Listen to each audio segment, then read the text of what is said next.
Masemola over the cancellation of his police contract.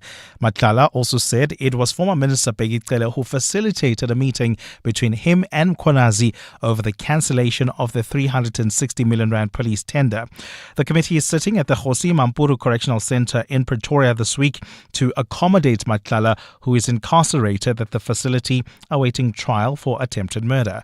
Babalo Ndenza reports. Vusi CAT Matlala for the first time has linked KZN top cop Nhlanhla Mkhwanazi to the cancellation of his multi-million rand tender, which was canned at the end of last year. He says former Minister Bheki Cele had arranged the meeting between him and Mkhwanazi to help sort out issues around payments related to the tender and the cancellation of the contract. Matlala also said that Mkhwanazi told him that if Masemola was concerned that Matlala would take him out over the cancellation, Mkhwanazi would then take care of Matlala. And Mkhwanazi said to me that, I said to National Commissioner that, Commissioner, if you think that your life is in danger, just say the word, I will take care of this cat. Then I asked him, what did you mean when you say that he must just say a word and then you will take care of me? And he told me that there is only one way that I can take care of you permanently. But he didn't say it in like kill you, but he just said to me that there is only one way that I can take care of you permanently. Matlala said they had suspicions around Mkhwanazi's decision to not want to cancel the contract after he had initially called for its cancellation. Babalo Ndenza, Eyewitness News, Pretoria. A disgraced Gauteng High Court judge has been barred from entering the Pretoria High Court amid her corruption and money laundering case. Judge Portia Patani was arrested this week and appeared in the Commercial Crimes Court together with her son Kagiso and the leader of the Jerusalem faction of the International Pentecost Holiness Church, Michael Sandlana. Patani is accused of taking bribes in excess of 2 million rand from Sandlane during a church succession battle that she is presiding over in the High Court. The judge, her son and Vusi CAT, the church spokesperson, were granted bail yesterday, but Patani was kept behind bars. Khomotso reports. Over the last couple of months, Judge Portia Patani has been hearing an IPHC church succession battle involving Michael Sandlana, who's one of the three men who claim to be the rightful leader of the church. But she now stands with him as a co-accused, facing 19 counts of corruption, collectively with two other accused, including her son Kagiso and church spokesperson Vusi CAT. When she granted Judge Patani 50,000 rand bail, Magistrate Nika Setsogwe gave conditions, including that she surrenders her passport. The accused number 4 is prohibited from entering the buildings of the High Courts until further notified or an application may be brought to court for the amendment of such a condition. Judge Patani claims the charges are as a result of a personal vendetta by parties in the church succession case. Khomotso, Eyewitness News, Pretoria. And the rule of law is again under threat in Guinea-Bissau following the latest military coup. Army bosses say they have seized total control of the coup-prone Western African country, arresting its president, closing its borders and suspending its electoral processes 3 days after general elections. Heavy gunfire rang out near the presidential palace yesterday, with men in military uniform taking over the main road leading to the building. Guinea-Bissau has experienced 4 coups since independence, as well as multiple attempted coups. Political stability was one of the major issues in the election, given the nation's turbulent past. UN spokesperson Stefan Dujarric. The Secretary General is following the situation with deep concern.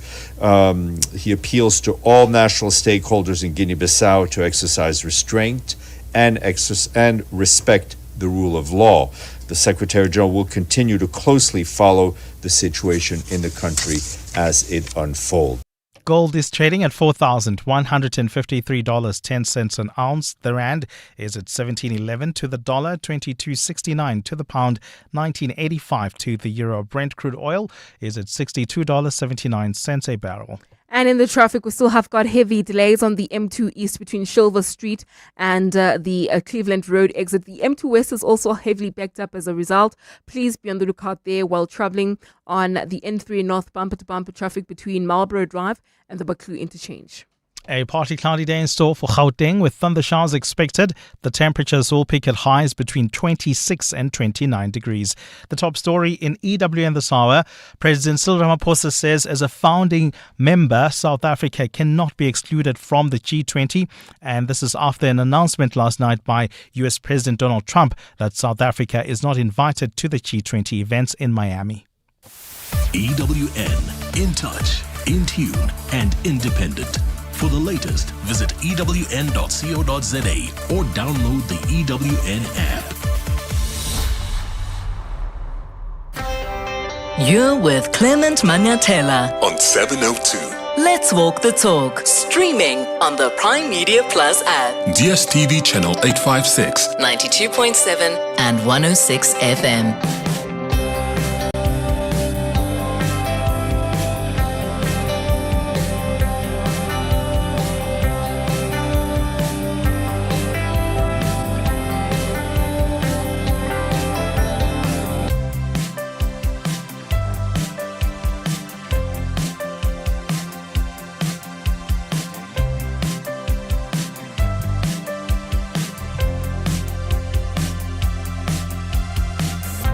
Minutes after 9 o'clock. Sanbonani, Dumelang, good morning, bonjour, ça va, mes amis?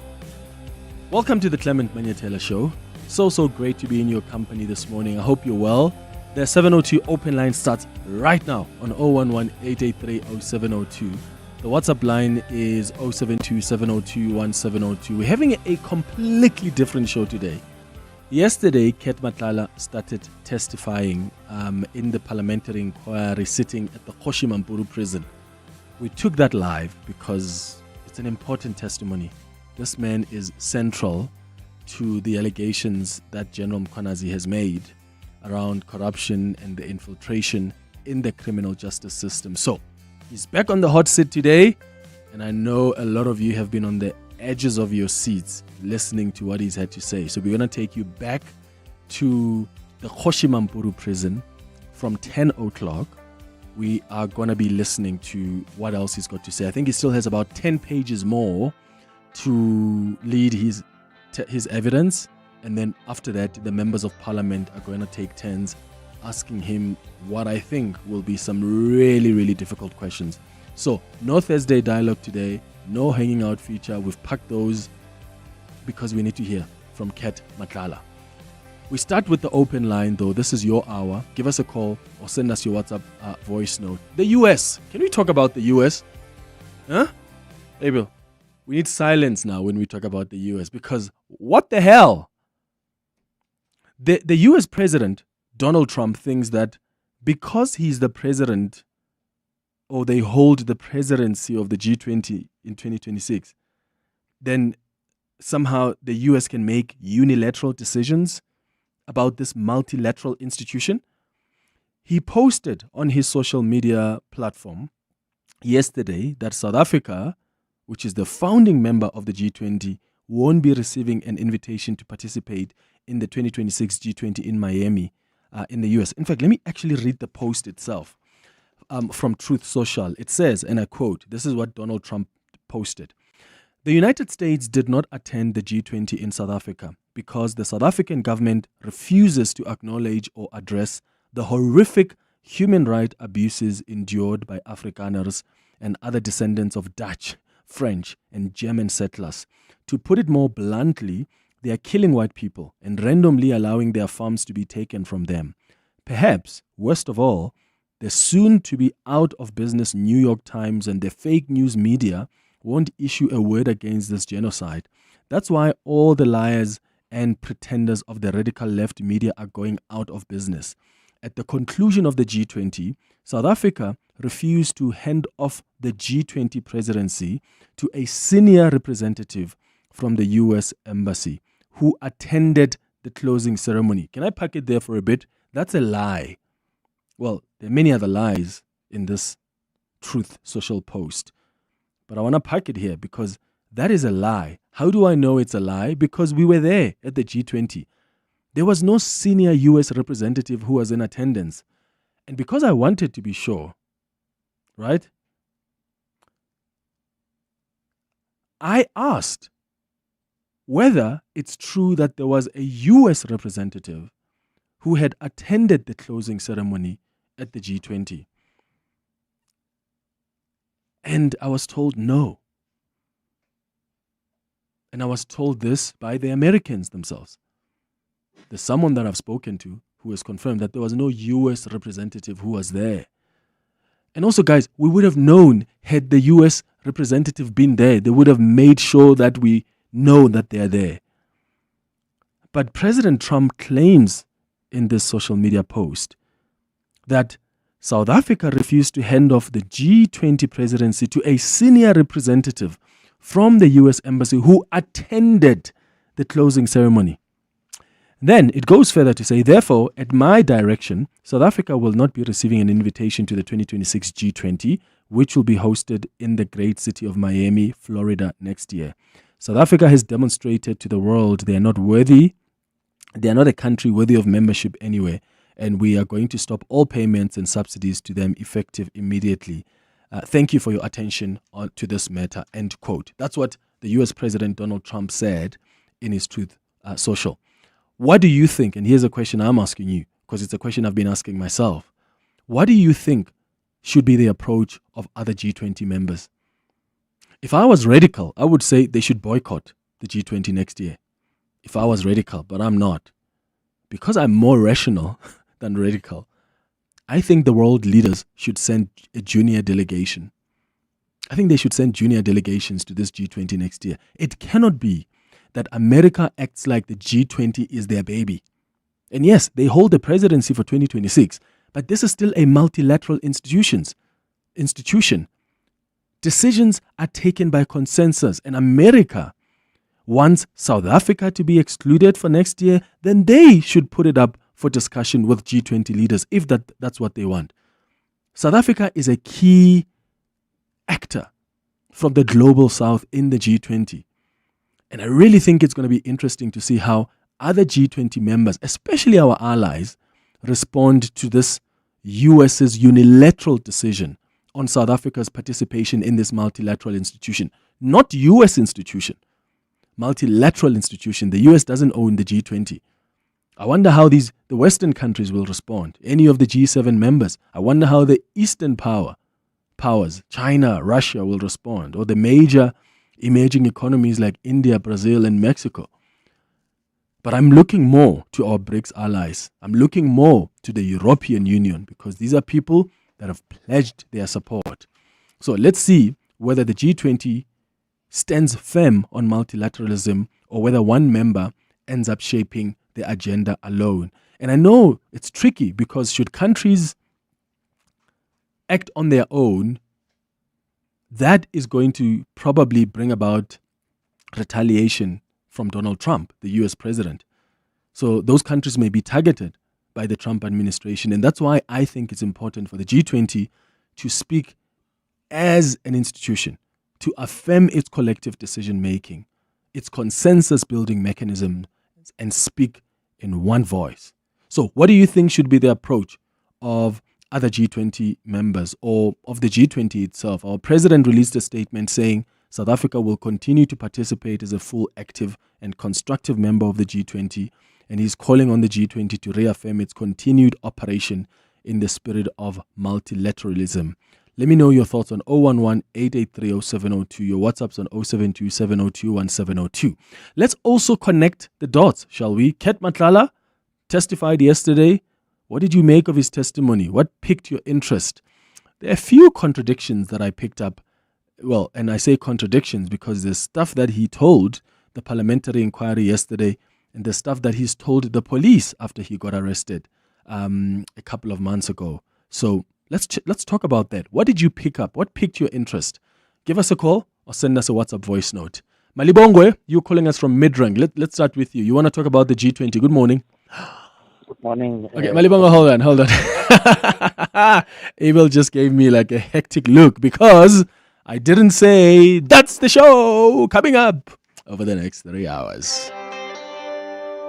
Clement Manyathela, streaming on the Prime Media Plus app. DSTV channel 856, 92.7 and 106 FM. Okay, now we can take some calls. Malibongo, you're in Midrand. Good morning. Yes, good morning. Sure, man. Go ahead. Yes. I just wanted to say, when Zelensky was, every time he's under attack from the U.S., the entire EU presidents, they issued statements in solidarity. Where is the African Union when we are under attack? Our so-called Forget it. They were claiming just last weekend that the G20 is actually an African G20, not a South African G20. Fine. So now when days are dark, it's a case of friends are few now. Didn't they say South Africa belongs to all of us? Where are the African brothers now? They must also join in defense.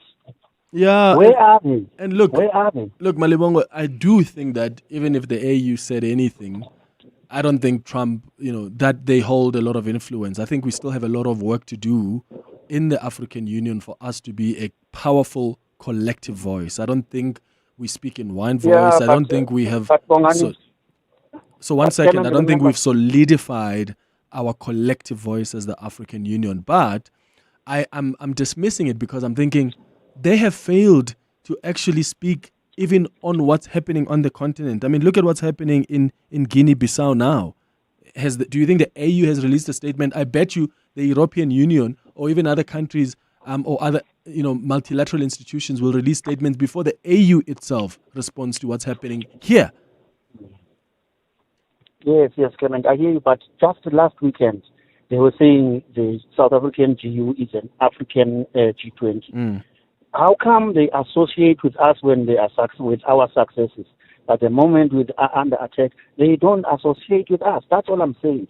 How come they have lost their voice 3 days later? But these are the same people who were vocal over the weekend. All right, Malibongo in Midrand says the AU must say something. Sillo, you are calling from the Val. Good morning. Good morning. Good morning. Hey, Tara. Kimnat, wena? Sillo. I was saying in the line of the G20, I don't agree with your approach of saying don't boycott. I'm saying boycott, and I'm using an example of the World War when the FIFA World Cup was not held. That calendar is still blank to this day because of the World War. So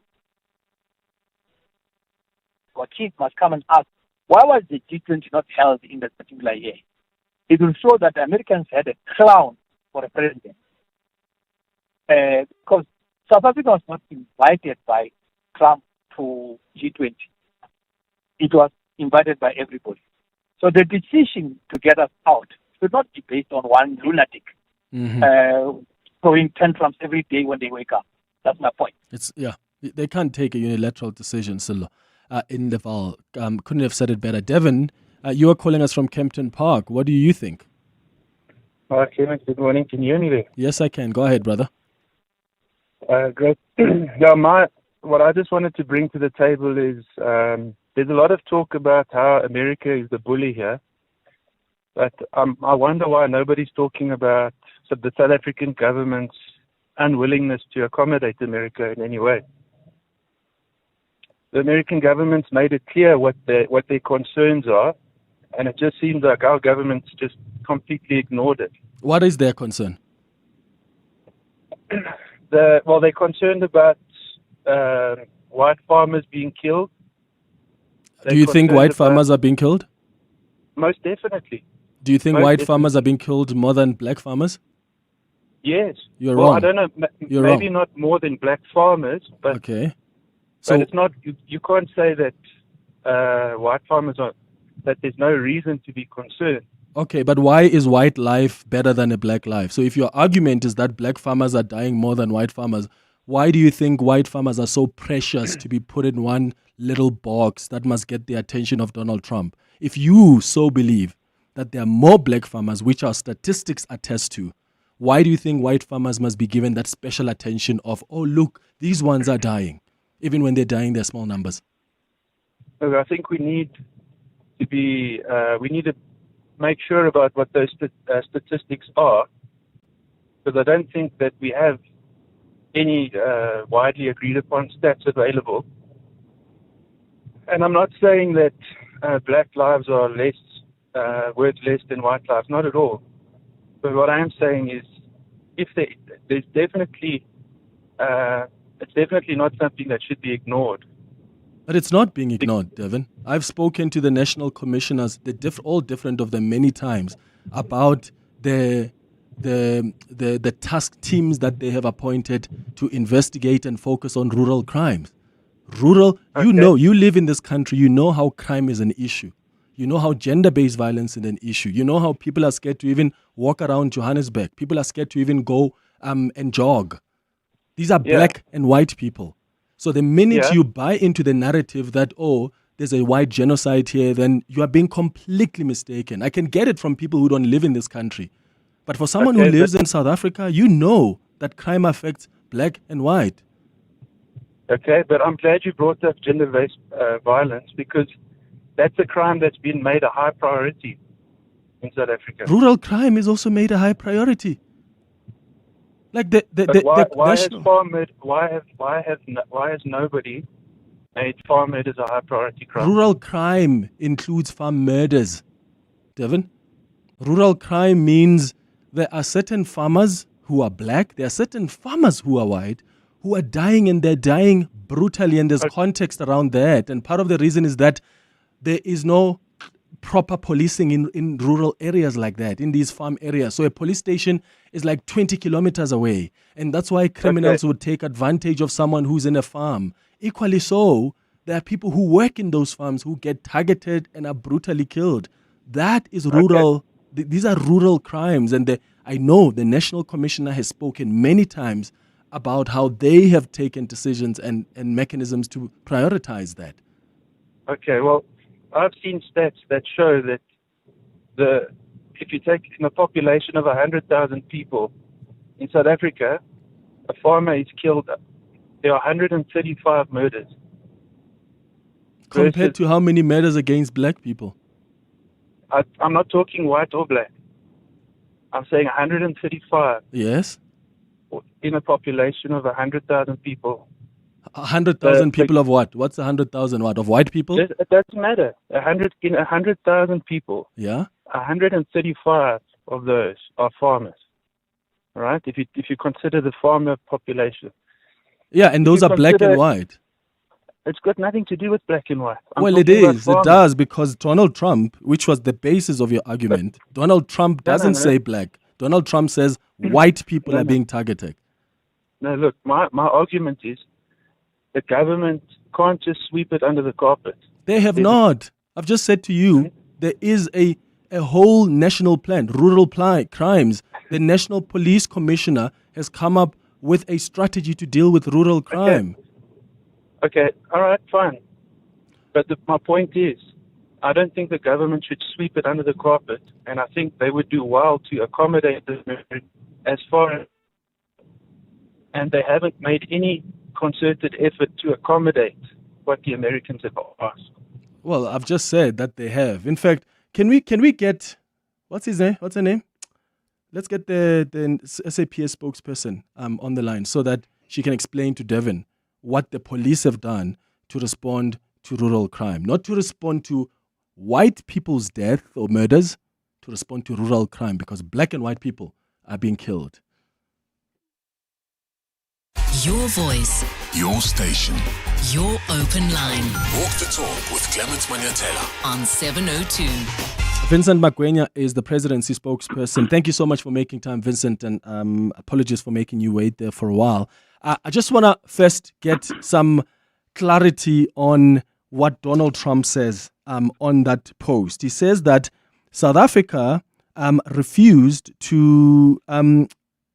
where is it? Here you go. It says, at the conclusion of the G20, South Africa refused to hand off the G20 presidency to a senior representative from our U.S. embassy who attended the closing ceremony. I checked in with someone, some American, to check if really there was a U.S. representative there. They said no. Are you aware of a senior representative who was there at Nasrec during the closing ceremony?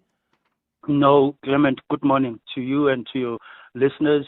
No, Clement, there was no U.S. representative that attended the summit, let alone attending the closing ceremony, because we had communicated our displeasure at handing over to a junior embassy official, if you compare that with the president.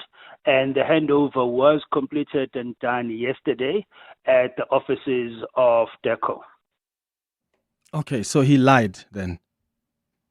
It was completely untrue that there was a U.S. representative that attended the summit. Okay, so you have said on your statement, President Cyril Ramaphosa saying that you as South Africa, you're going to continue to participate in the G20, and you're calling on the G20 to affirm its collective decision-making, its consensus-building mechanism. What do you expect for the G20 to do, or other G20 member states to respond to this unilateral decision by the U.S. president? Because he doesn't have power to take a decision like that unilaterally. Well, Clement, it's a bit of a complex situation, but let me simplify it. What we expect is for G20 members to affirm those principles, to find and raise their voices in this regard. That is our basic expectation. However, we also understand and appreciate that at a bilateral level, some of these countries are in a precarious sort of position with the United States, more or less similar as we are, particularly with the country's political leadership there. And so you may find that, as we've already experienced so far, there's a lot of support that is being expressed privately to us as South Africa, particularly through the Sherpas. But we don't know what that's going to translate to in terms of asserting those principles that the G20 espouses.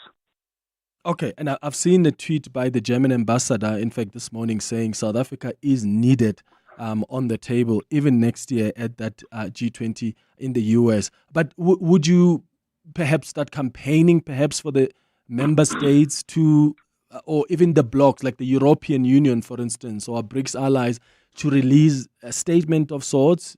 Or do you think it's the G20 that must speak as a collective voice? Well, it will be desirable, first and foremost, for the African Union to issue some kind of statement, considering how hard South Africa campaigned for its inclusion and adoption as a full member of the G20.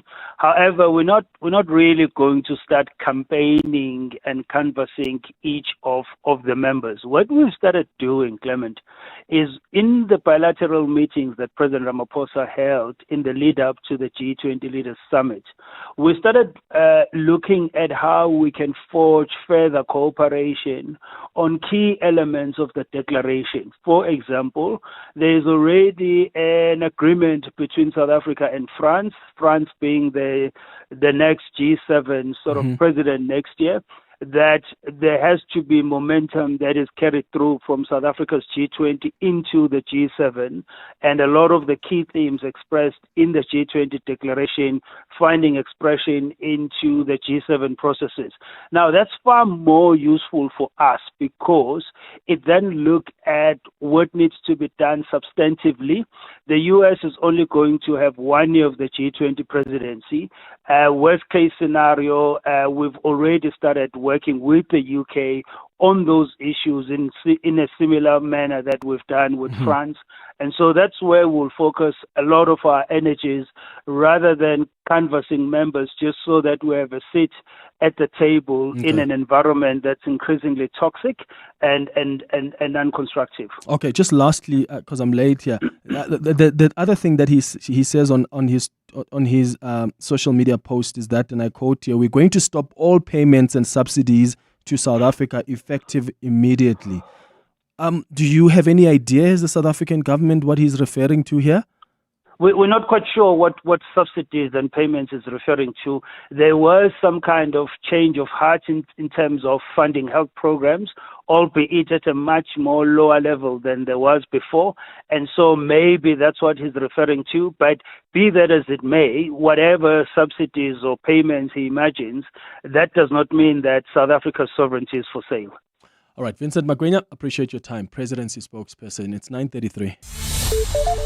Let's get the latest in Eyewitness News headlines. More of your calls and WhatsApps after this. Fiso, hi. Thanks, Clement. Good morning. Some parliamentarians will today lay a number of complaints at the Cape Town Central Police Station for criminal investigation.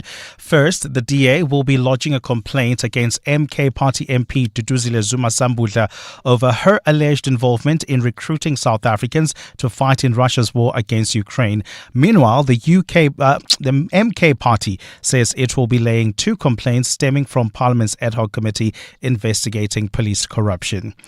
Attempted murder accused Vusi CAT Matlala will continue with his testimony before Parliament's ad hoc committee investigating alleged police corruption and political interference.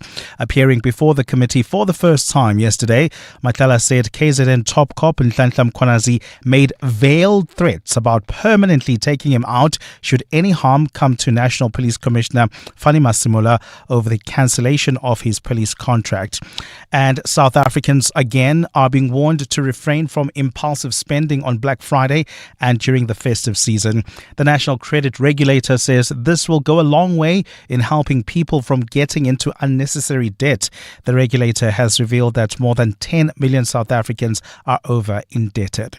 And those are the headlines. This EWN and more at 10 or as it happens. EWN Traffic. Travelling on the N1 south towards Rivoli, we've got delays between 14th Avenue and the N17 exit due to roadworks. There's also queuing traffic along the M2 east between Silver Street and Cleveland Road. An accident has been reported there. Please try to use alternative routes like the N17 as well as the N12 towards Germiston. And if you're travelling on the N12 west as well as the R24 west, we've got delays between Edenville Road and the Kilulis interchange. And heading towards Woodmead, more traffic volumes due to roadworks causing delays on the N3 north between Marlborough Drive and the Baku interchange. Otherwise, on the city of Tshwane, a slight backup reported on the N1 south approaching Rigel Avenue. Please be on the lookout there. More updates coming up at the top of the hour. Stay tuned. There's more EWN on air, online, and on the EWN app. Africa Milani. Weekday mornings, 4 to 6. The U.S. President expectedly taking to Truth Social, saying that the United States did not attend this year's summit in Johannesburg because the South African government refuses to acknowledge or address the horrific human rights abuses endured by Afrikaners. And as a result, South Africa will not be invited to next year's G20 summit. I didn't think it was going to happen quite as soon after the conclusion of the Leaders Summit, but this was bound to happen because this is classic bully behavior. Africa Milani. 4 to 6 on 702. If you think you cannot afford a lawyer, think again. Clientele Legal has made professional legal services affordable. You receive up to 745,000 rand worth of legal services per year. Our range of plans include cover for you, your spouse, children, and extended family. Plans include cover for civil, criminal, and labor-related matters. Whether it's protection orders, gender-based violence, uncontested divorce, or poor service, your Clientele Legal lawyer will be there to assist you. Our services are convenient. Simply pick up the phone and call your lawyer or send us an email and we'll get back to you. All plans include a bail benefit of up to 5,000 rand and we'll go to the police station and pay it for you. Plus, Clientele Legal offers you 24-hour telephonic legal advice. SMS Legal to 48721. That's legal to 48721. Clientele General is an authorized FSP and licensed non-life insurer. T's and C's online. Standard rates apply. Sir, ma'am, may I take your order? Yeah, let me get the New York cut, medium rare, truffle fries on the side, and the lady'll have the salmon. Grilled, not poached. 2 dirty martinis. Real dirty. Leafy, what's with the voice? Oh, I came over all Tony Soprano. Get into character on a city break with Premier Hotels and Resorts. Stay Friday and Saturday and get Sunday night for free. Book now at premierhotels.co.za. As an FSCA regulated broker, Prime XBT gives you the confidence to trade market volatility your way. Enjoy low trading fees, advanced tools across crypto futures and CFDs, and VIP discounts of up to 70% available to new traders.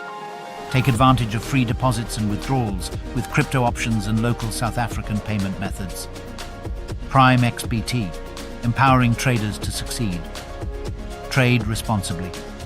Trading comes with risk. Standard Bank and 702 have joined forces to bring you China Unlocked. As much as we love our wine in South Africa, it is relatively unknown in the Chinese market. A show like Pro Wine Shanghai gives us the opportunity to educate more of the Chinese market around South African wines and elevate the knowledge around South African wines and grow our exports of wines. And this year, for the first time, as you had mentioned, we took part in Food and Hospitality China. This is more tailored for the finished products or agro-processed products such as rooibos and also other products that you can source directly from South Africa. Don't miss China Unlocked on 702 Drive with John Perlman. Tuesdays on 702. Brought to you by Standard Bank Business and Commercial, an authorized FSP and registered credit provider. Your voice. Your station. Your open line. Walk the talk with Clement Manyathela on 702. It's 20 minutes before 10 o'clock. This is the 702 open line. We take your calls on 011-883-0702. WhatsApps on 072-702-1702. I've asked the producers to get a hold of the police because I do think that there are people out there that maybe whenever there are crime statistics being announced, they miss it on TV or they don't check out the news during that time, because I refuse to believe that every single quarter when crime statistics are announced, there's no way that if you listen to this radio station especially, you have not picked out what has come out. And you have not picked up the kind of mechanisms and strategies that the police have put in place to deal with priority crimes, including even rural crimes. When you look at farm murders, they account for a small portion of murders in this country. Everybody is affected by violence, right? So when you talk about rural crime, it's like the same way that people in the Cape Flats, for instance, are affected by violence. In fact, there are more people who die there, I think, more than you would say about farm murders. And it's a different thing when you talk about women and children that are in this country, because they are more of a vulnerable group. So you can't justify the claim of farm attacks when the police's official statistics show that only one farmer was killed. In fact, in the fourth quarter, police stats on farm killings, they'll show you they recorded about 12 farm murders between October last year and December. 5 of the victims were, guess what? Farm dwellers. 4 were employees and 1 was a farmer. So farm workers are still killed more than the farmers themselves. So the scale of violence in this country, particularly against women and children, remains deeply alarming. The SAPS's crime statistics, they'll show you between October and December last year, 14,973 sexual offenses were reported. That equates to about 163 victims every single day, or 1 every 9 minutes. That is what a crisis is. But somehow we still have people who believe that that is not necessarily the case. And that's why I think, because we are in the business of teaching as well, we must be able to bring in the police to remind those who want to believe the lies of Donald Trump. And if you are a white person listening now and you believe in the concept of a genocide and you're driving on your own right now, freely, wherever you are in this country, that should indicate to you that there's no genocide here. Because genocide is a completely different thing. You would not even be comfortable driving around as a white person in this country. The fact that you're driving around, you have no security. If you so believe that there's a genocide, that should tell you that there isn't. But there are still people out there clearly who believe what Trump is feeding them. I can take it for people who don't live in South Africa. Someone who lives here, who right now is walking alone as a white person in this country and is not fearing that someone is going to come with a machete. Oh, please, man. Thomas, you're calling us from Midrand. What do you want to say? Good morning. Morning, Clement. How are you? Sharp, man. Go ahead. Clement, here is my take on the issue and the question that you are asking. I said this when we first took Israel to the ICJ, the first time I said to myself, I don't think our government actually understand what they are doing because there will be consequences of our actions. And my question was, are we ready for the consequences that will come? And here is the reality, Clement. The Americans, even before Trump was the president of the U.S., they made a statement with regard to this issue, that South Africa is now an enemy of the U.S. and they are siding with Hamas. And they said that there's going to be consequences. Now, here's the issue. We are busy dwelling on something that we all know. The Americans are very much aware that there is no white genocide in South Africa. What they are doing, they are picking up on any issue to make sure that they pick up a fight with South Africa because we are an enemy. They've already declared that South Africa is an enemy. And our actions, I'm saying, as South Africa as a country, our actions should be in the interest of the country. What we should be seeking to do is to take a diplomatic channel so that we mend the relationships with America. Because the reality is, Clement, we can pat each other on the back that we are standing up against Trump. Economically, we can't take on the U.S. So what do you suggest must happen? I suggest we need to pursue a diplomatic channel to mend relationships with the U.S. Like what? That's in the interest, like I'm saying, we should. I mean, one of the things that the government once tried was to obviously send a delegation to the U.S. and that failed. But we need to continuously pursue the channel. But do you know that there was not just one delegation that was sent to the U.S.? I know that. There's probably about 8, if not more, different delegations that were sent. So what more do you want? What more do you want South Africa to do? Here's what I'm saying, Clement. Here's what I'm saying to you. Please understand this. As a country, we cannot afford to take on the U.S. And that we must be clear on. We can pat each other on the backs and say, we are standing against the bully. But the question is, what are the consequences of our actions? Are we ready when these guys come for us? Are we ready for the consequences? And the answer is no. Okay, so what do we do as a country? Happen, Thomas? That's what I'm saying. Yeah, but you said we need to continue. That's exactly what our government has done, bro. But Clement, our government is taking an arrogant approach. Which is all the time they trying to, right now people were praising the president. They say, no, you stood up to Trump and all that. Guys, it's not going to help us. What was he supposed to do? Just understand that. He's supposed to still pursue a diplomatic channel. There are diplomatic channels between countries, Clement. Oh, Thomas, you're speaking in broad terms. Diplomatic, yes. I'm trying to push you to be practical. Okay, let me be practical with you. Here's what South Africa has done. South Africa has sent so many delegations to the U.S. to try and say, let's sit down and have a conversation. South Africa has traveled all the way to the U.S. Our president sat there being treated like a little kid. And our president was able to be matured enough to take it and not retaliate in the way that he was treated. He came back. He didn't say anything terrible about Donald Trump. He came back and he still said, we will continue to respect the U.S.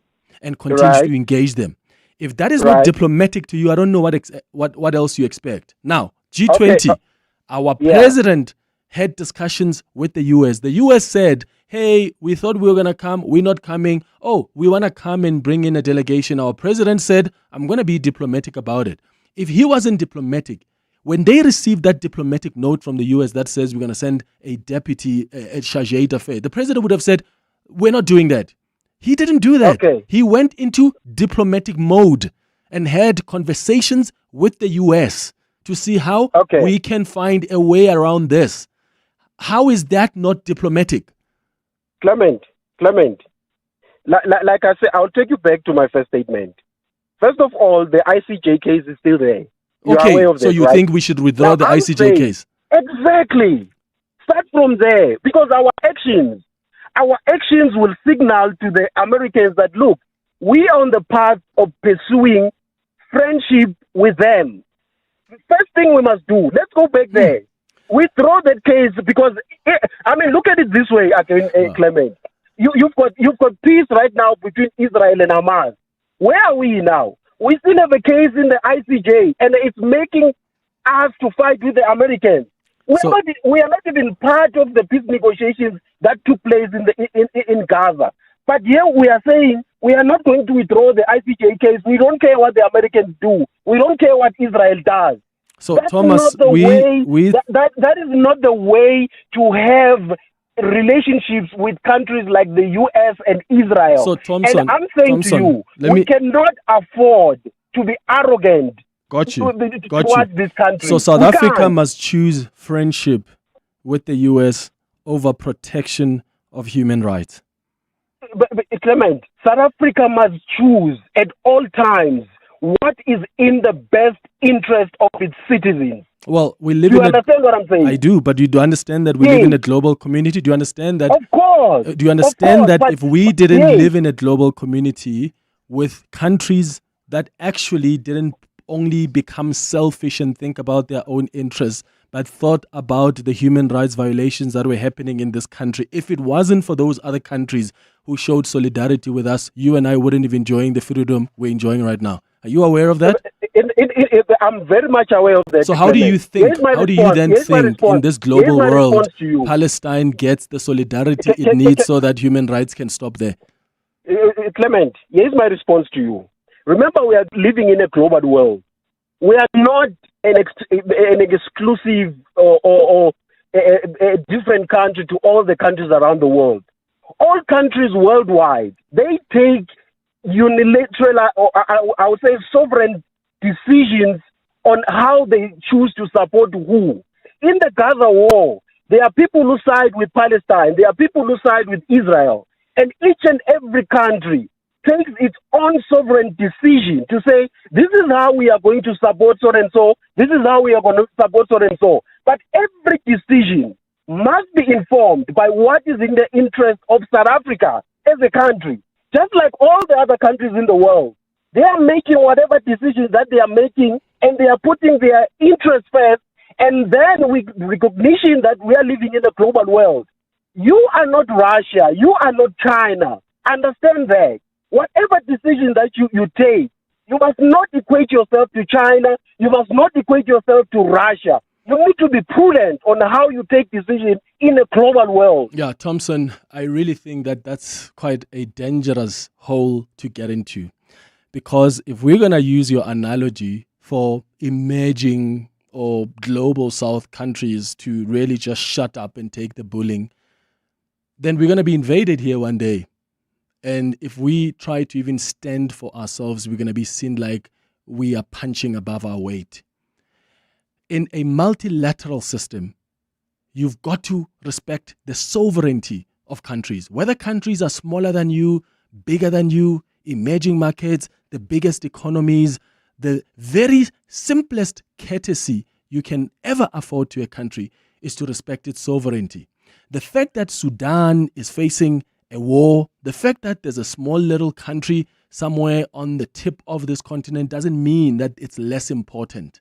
And I do think that South Africa has demonstrated that even as a small country that may be seen as a small little S-hole that Trump called it, they can still show and demonstrate their solidarity with other countries that are facing, because South Africa believes so, that are facing what we have gone through in this country. If you show solidarity with a country that you believe there are human rights that are being violated, that doesn't mean that you're not putting the interest of your own organizations first. If we are going to be targeted because we are trying to advocate for human rights to be protected in another country, then let it be so. We would rather be targeted for that than to go and side with a country that is continuously killing children innocently. Our very own foreign policy is premised on the protection for human rights. In this global society that you say we live in, if we're not going to recognize when there are rights of people, innocent children dying in other countries that have shown solidarity to us, then we might as well forget about being part of a multilateral global world. And then we must focus on our own problems. Let's deal with our own problems here. And when the ish hits the fan, the proverbial ish hits the fan in this country, let's not expect other countries to come and assist us as well. It's 7 minutes before 10. Zinzi, the Gen Z. Word on the street is you sold your car. Yes, and I needed a glow up. Hashtag no hustle, no hassle. So wait. The influencer got influenced by We Buy Cars. Oh yeah, no, absolutely. And they came to me. They checked the car, they gave me an offer. Oh, and they paid me immediately. Easier than an Insta Live, without the weird DMs at 2 a.m. I didn't understand half of the things you just said, but hey, We Buy Cars. Geared for the glow up, geared for you. It's amazing what help can do. Help can take you from smart money moves to smart gadgets and household must-haves. With an FNB Premier Credit or Fusion card, get up to 40% back in e-bucks on devices and appliances. Open any FNB Premier account today, celebrating 25 years of helping you live the Premier life.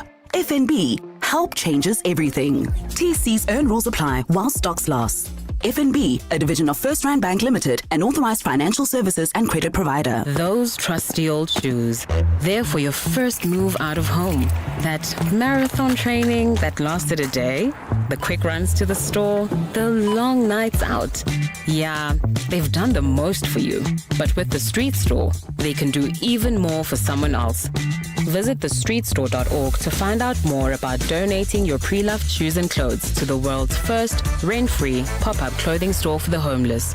Donate before December 6, 2025. Your voice. Your station.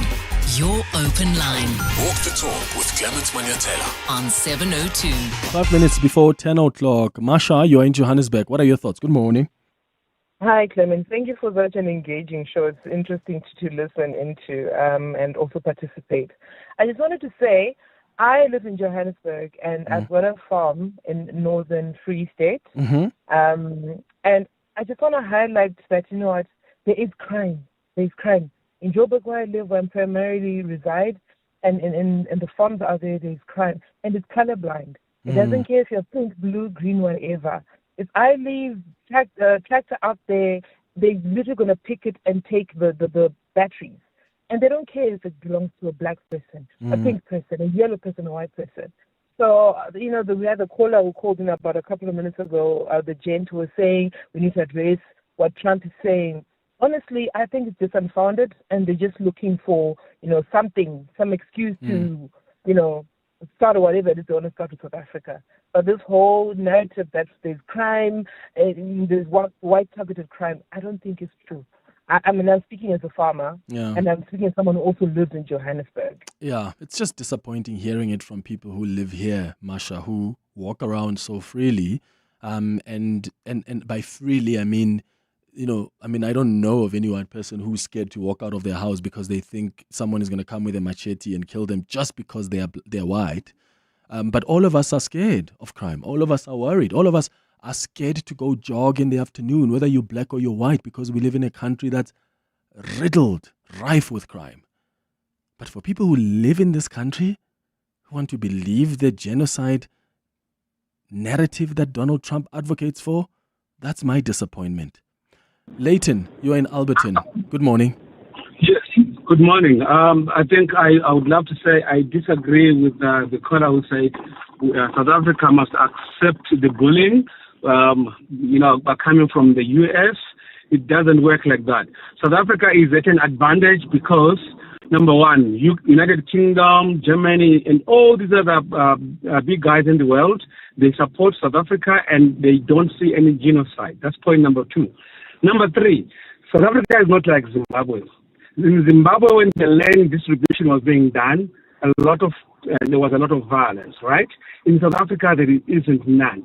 I think it is an opportunity for the Americans and whoever supports them to understand that South Africa needs land redistribution. If they don't do that, they are going to pay the price. The black people in South Africa, look at the poverty. People need land. And if they don't address that, if they don't sit down with whoever in government and sort this out, they will lose at the end of the day. So South Africa, keep it up. Don't listen to the bully, but do it according to the content of the law. All right, Leighton in Alberton, thank you for your call. Part of the 702 family. My name is Vincent Magwenya. I'm from Deep Kloof Phase 3. I've listened to 702 since 1980, when it was still Channel 702, when it was still a music radio station. Till today, I still listen to this station. I get the information from this station. I get empowered. I get to be informative. Thank you, 702, and keep on rocking. Welcome to our 702 family. Let's walk the talk. The Maibuye e-Africa concert, the rebirth of Ubuntu, returns for one unforgettable night only. Simpiwe Dana, Judith Sepuma, Malé, Langa Mavuso, Elvis Blue and Sipho Hotsticks Mabuse, backed by a 20-piece orchestra conducted by Grammy Award winner Joe Arthur, curated and produced by the visionary Billy Monama, Opera House State Theatre, Pretoria. Saturday, 6 December 2025 at 7:30 p.m. Tickets from 350 to 1,000 Rand at Web Tickets. Proudly supported by the Department of Sports, Arts and Culture, Brand South Africa, Castle Milk Stout, 702 and ENCA. You are not dreaming. You are repeating. Insurance, pineapple. Insurance, pineapple. Insurance, pineapple. Insurance, pineapple. Pineapple FSP 48650 is underwritten by Omart Insure Limited, a licensed non-life insurer and authorized FSP. The Dial-A-Bed Black Friday sale is now on with 20% off absolutely everything. Start Black Friday shopping today and save thousands on all our best brands. 40 Winks, Sealy, Simmons, Dunlopillow, King Coil, in all sizes, all less 20% and all ready for fast delivery. Dial-A-Bed, sleep for life. Now reopened in the Park Meadows Centre opposite Eastgate Mall.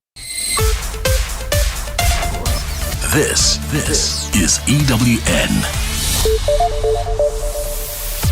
Good morning, I am Sfiso Zulu. Controversial former National Director of Public Prosecutions, Menzies Melane, wants another stab at the job after his appointment was ruled invalid by a court in 2012. He's among 6 candidates shortlisted to succeed Shamila Batoyi, who retires in January. The head of the investigating Directorate Against Corruption, Andrea Johnson, and her predecessor, Hermione Cronje, are also among the candidates announced by a selection panel appointed by President Cyril Ramaphosa. Lindsay Dentlinga reports. This is the second time President Cyril Ramaphosa is allowing a panel to interview and make recommendations to him on who should lead the National Prosecuting Authority.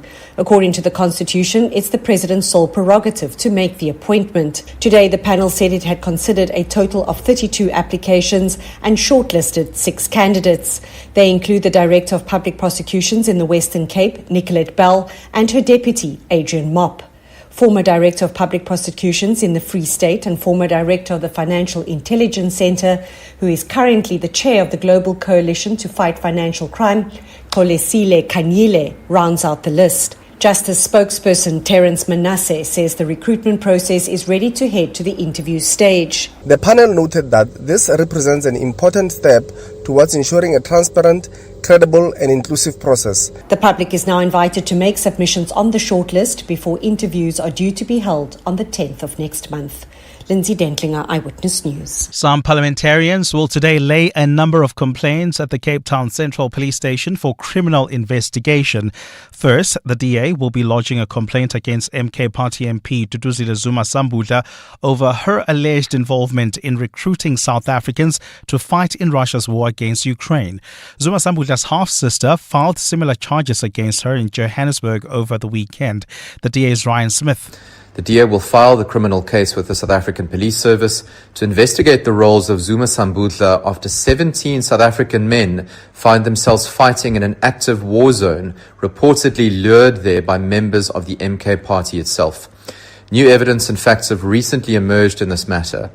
The DA will also be addressing the potential foreign policy implications of the Department of International Relations and Cooperation's silence on the matter. Meanwhile, the MK party says it will be laying 2 complaints stemming from the Parliament's ad hoc committee investigating police corruption. The first is aimed at crime analyst Mary de Haas, who appeared before the committee last week and whom the party says has misled Parliament about her academic qualifications. A second complaint from the MK party is against forensic investigator Paul O'Sullivan for allegedly sending a text to another witness at the inquiry, Cedric Nkabinde, while he was giving evidence last week. Party spokesperson Ntlamulo Ndlela. We will also bring in the fact that he submitted further intimidating correspondence, which was reportedly channeled through the evidence leader, Advocate Arendse, to MK party members. This conduct appears to contravene provisions of the Constitution, the Powers and Privileges Act, and Intimidation Act. Attempted murder accused Vusi CAT Matlala will continue with his testimony before Parliament's ad hoc committee that's investigating alleged police corruption and political interference. Appearing before the committee for the first time yesterday, Matlala said KZN top cop Nhlanhla Mkhwanazi made veiled threats about permanently taking him out should any harm come to National Police Commissioner Fani Masimula over the cancellation of his police contract. Matlala also said it was former Minister Bheki Cele who facilitated a meeting between him and Mkhwanazi over the cancellation of the 360 million rand police tender. The committee is sitting at the Vusi Correctional Centre in Pretoria this week to accommodate Matlala, who is incarcerated there awaiting trial for attempted murder. Babalondenza reports. Vusi CAT Matlala for the first time has linked KZN top cop Nhlanhla Mkhwanazi to the cancellation of his multi-million rand tender, which was canned at the end of last year. He says former Minister Bheki Cele had arranged the meeting between him and Mkhwanazi to help sort out issues around payments related to the tender and the cancellation of the contract. Matlala also said that Mkhwanazi told him that if Masimula was concerned that Matlala would take him out over the cancellation, Mkhwanazi would then take care of Matlala. And Mkhwanazi said to me that, I said to National Commissioner that, Commissioner, if you think that your life is in danger, just say the word, I will take care of this cat. Then I asked him, what did you mean when he said that he must just say a word and then you will take care of me? And he told me that there is only one way that I can take care of you permanently. But he didn't say it in like kill you, but he just said to me that there is only one way that I can take care of you permanently. Matlala said they had suspicions around Mkhunu's decision to not want to cancel the contract after he had initially called for its cancellation. Babalo Ndenze, Eyewitness News, Pretoria. And South Africans are again being warned to refrain from impulsive spending on Black Friday and during the festive season. The National Credit Regulator says this will go a long way in helping people from getting into unnecessary debt. The regulator has also revealed that more than 10 million South Africans are over-indebted and that 36% of the population has 3 to 5 credit accounts in arrears. Spokesperson Alfred Matsimbi says consumers should live within their means. Everybody's rushing to the shopping malls and they are buying. Many of us will end up buying things that we really don't need. So that's the biggest mistake of buying things that we do not really need. Gold is trading at $4,153.10 an ounce. The rand is at 17.11 to the dollar, 22.69 to the pound, 19.85 to the euro. Brent crude oil is at $62.79 a barrel. And in the traffic, we've got a major accident scene reported in Rivoli. This one is on the N1 South. It's right near the N17 exit. It's causing delays coming out of 14th Avenue. Please be on the lookout there and expect about a 10-minute hold up. If you were traveling on the M2 West, we still have got some delays reported on the M2 West. Like I said, this is just between Silver Street and Cleveland Road due to an accident. A partly cloudy day in store for Gauteng with thunder showers expected. The temperatures will peak at highs between 26 and 29 degrees. The top story in EWN this hour. Controversial former National Director of Public Prosecutions, Vincent Magwenya, wants another stab at the job after his appointment was ruled invalid by a court in 2012. EWN, in touch, in tune and independent. For the latest, visit ewn.co.za or download the EWN app. You're with Clement Manyathela on 702. Let's walk the talk. Streaming on the Prime Media Plus app. DSTV channel 856, 92.7 and 106 FM. 8 minutes after 10 o'clock. Sanbonani, Dumelang, welcome. This is the second hour of the Clement Manyathela Show. We'll be taking you live in the next couple of minutes to the parliamentary inquiry where CAT Matlala continues with his testimony. They're still doing some greetings and setting things up. He hasn't started testifying. As soon as he begins, we'll take you there live. Let's wrap up the 702 open line with some of your WhatsApp voice notes that have come through, because I was taking more calls and I didn't really have time to play your WhatsApp voice notes. So let's do that now before we go to Pretoria.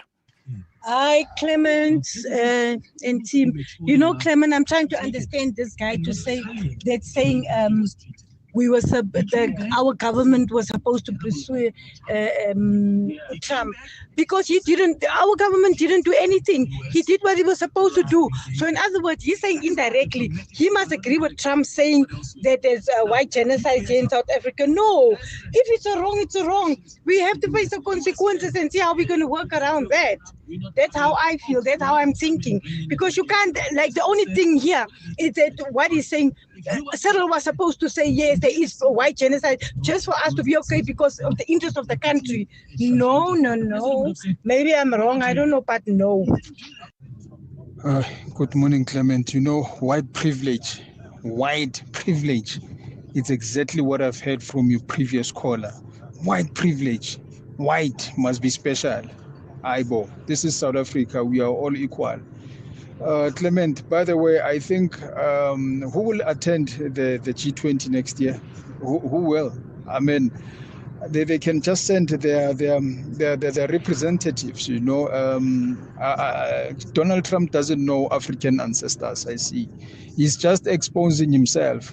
You know, I don't think there will be any leader in its culpable state of mind to go and listen to that man in the G20 next year. So he must be very careful that, you know, it's all African ancestors speaking right now, that he must expose who he is so the world can see. Hi, man. Also from Naledi. Hi, Clement and the team. With regard to the United States, I think South Africa needs to tailor a message that will respond directly to Donald Trump, not to the United States. Because, Clement, we shouldn't use the United States in Donald Trump's ideology, because such may trigger even some of our friends to believe in Donald Trump. I was a bit frustrated by the president's spokesperson because he was a bit emotional. You don't become emotional when you're a spokesperson, Clement. David. Good morning, Madi Major. Thank you for a lovely show. It was exactly my thought that the other G20 members must boycott. But not being radical, as you say, I think it's fair to say that junior members must attend from the G20 membership. I think that would serve them quite well. Cheers. Aubrey Masango. Weekday evenings, 8 to midnight. So much happening. I just want to say we should be cautious. Keep our heads about us. Be sober in our assessment of what is going on in all of these spaces. This thing is not a movie. It has some very serious consequences and implications for you and I as to what kind of country we live in. I'm calling for deep sobriety at this moment. We dare not trivialize this moment and make it just a movie. We dare not do that. Aubrey Masango. 8 to midnight on 702. 702. Whether it is a CCMA referral, problems with a mechanic, unfair blacklisting, or an uncontested divorce, Clientele Legal offers professional legal services to all South Africans. Our plans are affordable, and you receive up to 745,000 Rand worth of legal services per year. We cover civil, criminal, and labor-related matters. Our nationwide legal teams are standing by to support you 24 hours a day. Plus, all plans include a 5,000 Rand bail benefit. Join today. SMS LEGAL to 48721. That's legal to 48721. Clientele General is an authorized FSP and licensed non-life insurer. T's and C's online. Standard rates apply. Who says everyday driving can't be très chic? Rent premium with Sani 60 now. own the stylish Citroen C3 later. Yes, that's 3 cars, 3 months, 3 chances to say ooh la la. Just book directly on sani.co.za. Call us or rent at any branch between 1 November and 31 January, and you're automatically entered into the draw.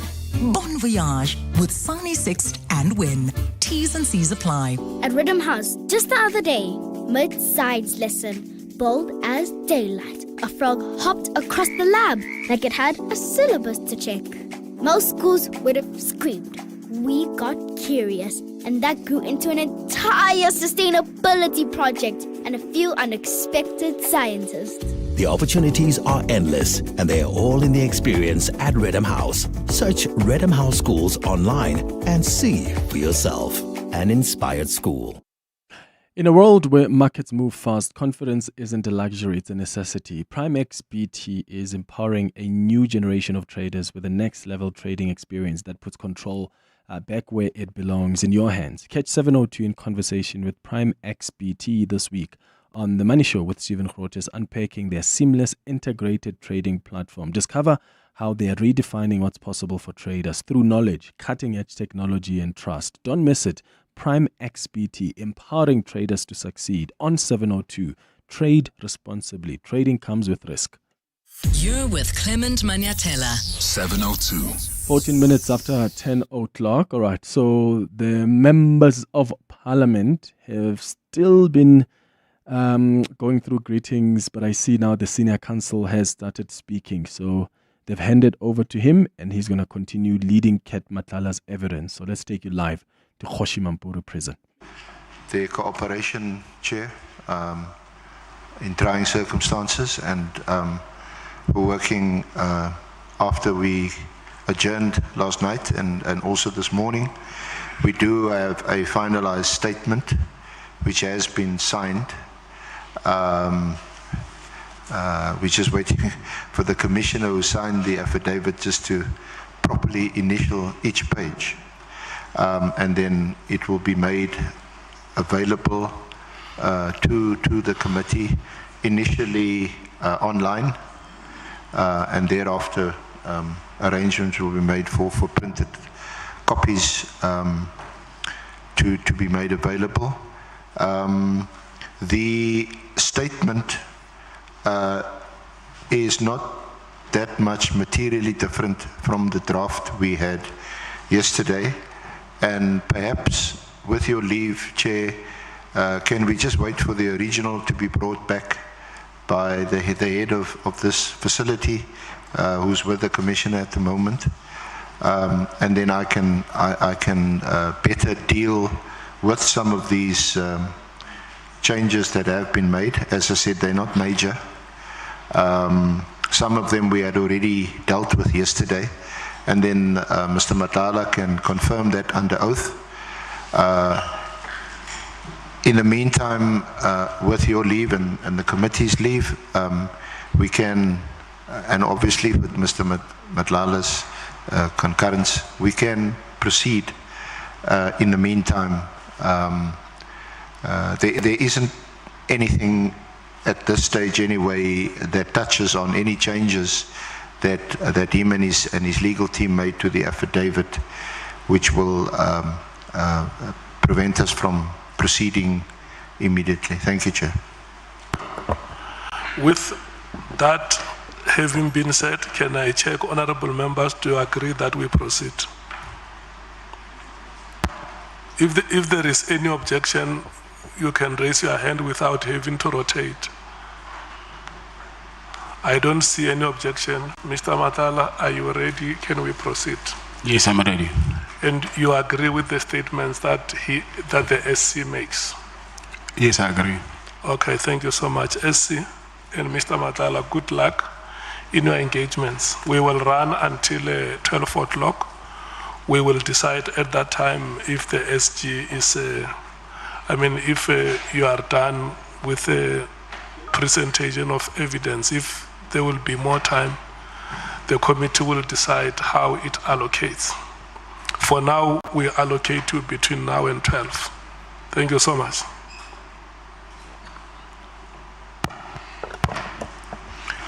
Thank you, Honourable Chair. If I may proceed. Good morning, Mr. Matlala. Good morning. Mr. Matlala, I just want to kick off with your allegations regarding former Minister Cele. You made some allegations yesterday which are clearly very serious, that you made 2 payments to him, and you deal with that. Do you still have your can we just send in the statement copy? If I can maybe hand you a copy of your signed statement. Thank you. And where's the original? It's so hot. Chair, they're obviously still using the original to print the remaining copies. But Mr. Matlala has a copy. Mr. Matlala, you have a copy of your revised statement? Yes, I do have. Okay, SC, just to bring it to the attention of the members that the statement is in the committee WhatsApp group.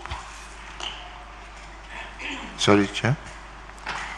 The members have the statement in the committee WhatsApp group. Oh, Yeah. thank you.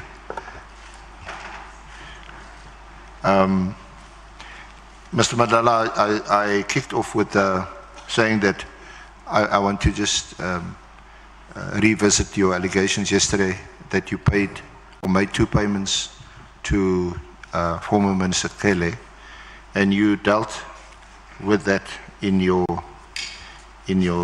statement at page 23 and 24 and 25. Or the cash payments rather is made at page 26 and 27. So can you just go to page 26 and 27? That's where you deal with the payments. You see that? Yes, I see it. An initial payment was made at your residence around January. Do you have a more or less exact date in January that you made this payment? No, I don't have. And you said you handed the money to him while you were in your apartment? Yes. Were the 2 of you alone? No, I said we were with Mr. Mpongose. Sorry, I didn't hear that. I said we were with Bongani Mpongose. So Bongani Mpongose would have witnessed you making the payment? Yeah, but unfortunately he passed on. So he's passed on. So you don't have a live witness? No, I don't have. So how was this? How did you get this money? Did you go and draw it at the bank or at an ATM? And you would have a bank account. Can you produce your bank statements to show a withdrawal of a cash amount either at the ATM or at the bank? Yes, I do not have access to my banking app, but the police, they do have the copy of my bank statement. So I cannot get bank statements from you. So we can at some point get a copy of your bank statement? Yes, I think if I can check on my, because I already have the disclosure of the docket from a criminal case, chances are the statement might be there as well. Okay. We'll see if we can't during the course of the day, perhaps while you face some other questions, with the assistance of Mr. Forbay, get hold of that, access that bank statement. So just tell us what the circumstances were. Did he ask to stay at your apartment, or did you offer that he stay at your apartment? Yes, he asked. And what was his reason? You know, when he told us, when he testified before this honourable committee, you know, he's a pensioner, and if there's an offer by someone to stay in their apartment, he's not going to say no, and it sounds quite plausible. But now you say he asked to stay at your apartment. So at what point does he ask you for money? Or do you offer him money? And what amount? I offered him, the first payment, it was 300,000. So it was in January this year. And for the reason for me to give me that money is because of he asked for money. He asked for the money? Yes. Did he mention 300,000 rand? No, he actually wanted 1 million rand. He actually wanted 1 million? Yes. And your response was, I can't give you 1 million, but I can give you 300,000. No, I didn't give him 300,000. I gave him 3, and then again I gave him 2, like I mentioned. And the day I decided to stop, I was supposed to give him 300,000 again. But that never happened. It's when I decided to stop taking his calls. So just to summarize, he wanted 1 million. Yes. And you made 2 payments to him of 500,000. Yes. And when the balance was demanded, you stopped. Yes. So let's go to the first occasion. When did he make his demand for 1 million? Was it before he came to stay at your apartment? Was it at your apartment or in your apartment? Yes, at my apartment. And you say that at the time the late Mpungosi was present? Yes. And what was your reaction to that someone is demanding, someone of that stature is demanding 1 million rand from you? Yeah. He actually spoke to Bongani. He said, you see, I helped your friend, and now I'm here at his apartment, and he's not even doing anything to show appreciation. And then I said, but what do you mean? Because I even offered you a place to stay. He said, no, but this won't pay my bills. So you know that I've helped you, but in return, you're not doing anything. And then that's when I said, okay, how much do you want me to give you? I said, and then he said to me that if you can give me 1 million, he will appreciate that. Now, why didn't you mention that in your statement? Mention what? In your statement, you didn't mention that he demanded from you 1 million, and that you made only part payment to him of 300 and then 200. There's actually a lot of things that I did not mention. Like I said to you, I forgot a lot of things. The place that I'm in, I cannot remember all these things. Some of them, like I said yesterday, that I just remember them when I'm lying in bed, that, oh, actually this happened. So I forgot a lot of things. I'm being locked in a cell for 23 hours a day, so I have no contact. I don't have radio, I don't have newspaper, I don't have TV. I'm blocked from the outside world, so my brain is not functioning well. Yeah. So I forgot a lot of things. So for that, please forgive me. But you would agree that this is a very significant event. It is a significant event. One, it involves a former minister, General Cele. 2, it involves you. You're now in the midst of having to almost fight for your life. You've been raided twice by PKTT. You're a sought-after person. You in the midst of tendering for a huge award of 350 million. Why would you not remember or recall some of these significant events? You certainly do in relation to what you say in your statement. The 300,000 and the 200,000. You're saying, why wouldn't I remember what? Why wouldn't you have recalled that his demand was actually for 1 million rand? I do not have control of my memory. What my memory decides to forget, I don't have control over that. So I just remembered it. Okay. So all this is said initially in your apartment. Yes. So when he asked to stay at your apartment, you were comfortable with the fact that, well, he did you a favor. The alleged harassment of the police had stopped.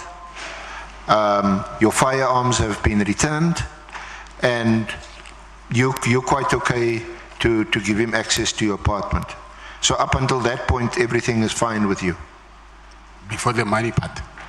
Sorry? Before the money part. Yeah, before the money part. Yes, I didn't have a problem with that. So why did you not tell him, I'm sorry, I'm not going to give you any money. You've done me a favor. Thank you very much. I'm doing you a favor by allowing you to stay in my apartment free of charge. Why must I pay you more money?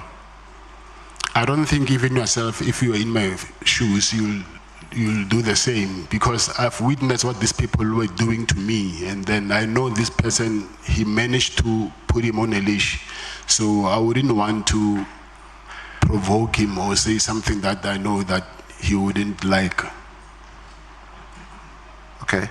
So when you mentioned the money, what did you say? Sorry, I can only pay you 300,000 now and the balance later. How did that conversation go? Yes, I said for now what I can arrange is 300,000, because I had other things to do with money, so I can only give you 300,000, and he accepted it. And you have that kind of money in your bank account? Yes. How much money did you have in your bank account at that time? I don't remember. Is that your personal bank account or business bank account? It's a business. And which of the 5 businesses? It's Medicare business, Medicare 24 business account. So, sorry, the VIP security? Medicare 24 account. Okay. And you say that a bank statement of that account has already been obtained by the police? I believe so. And that you will make it available to us? I'm not promising. I will have to check with my legal team if it's, because what I know is they've put bank statements of all my accounts, but I'm hoping even the Medicare one should be there. Okay, so what will those bank accounts show? The withdrawal from the bank. They will show a withdrawal, yes, of cash, yes, at the bank. Yes. Which bank? Which branch? Mainland Main. Mainland. Yes. And which bank? FNB. FNB. Yes. And you went in as an ordinary client or customer to the bank, and you said to them, I'd like to withdraw 300,000. By that time, I resigned as a director, so my sister was the director. She was the one who withdrew the money on my behalf. Sorry, I didn't hear that. I'm saying in December, I resigned as a director. Yeah. So in January, my sister, she was the one who was the director. So I sent her to withdraw the money on my behalf. And what's her name again? Repeat it. Claudette. Claudette? Yes. Claudette, and her surname? Masete.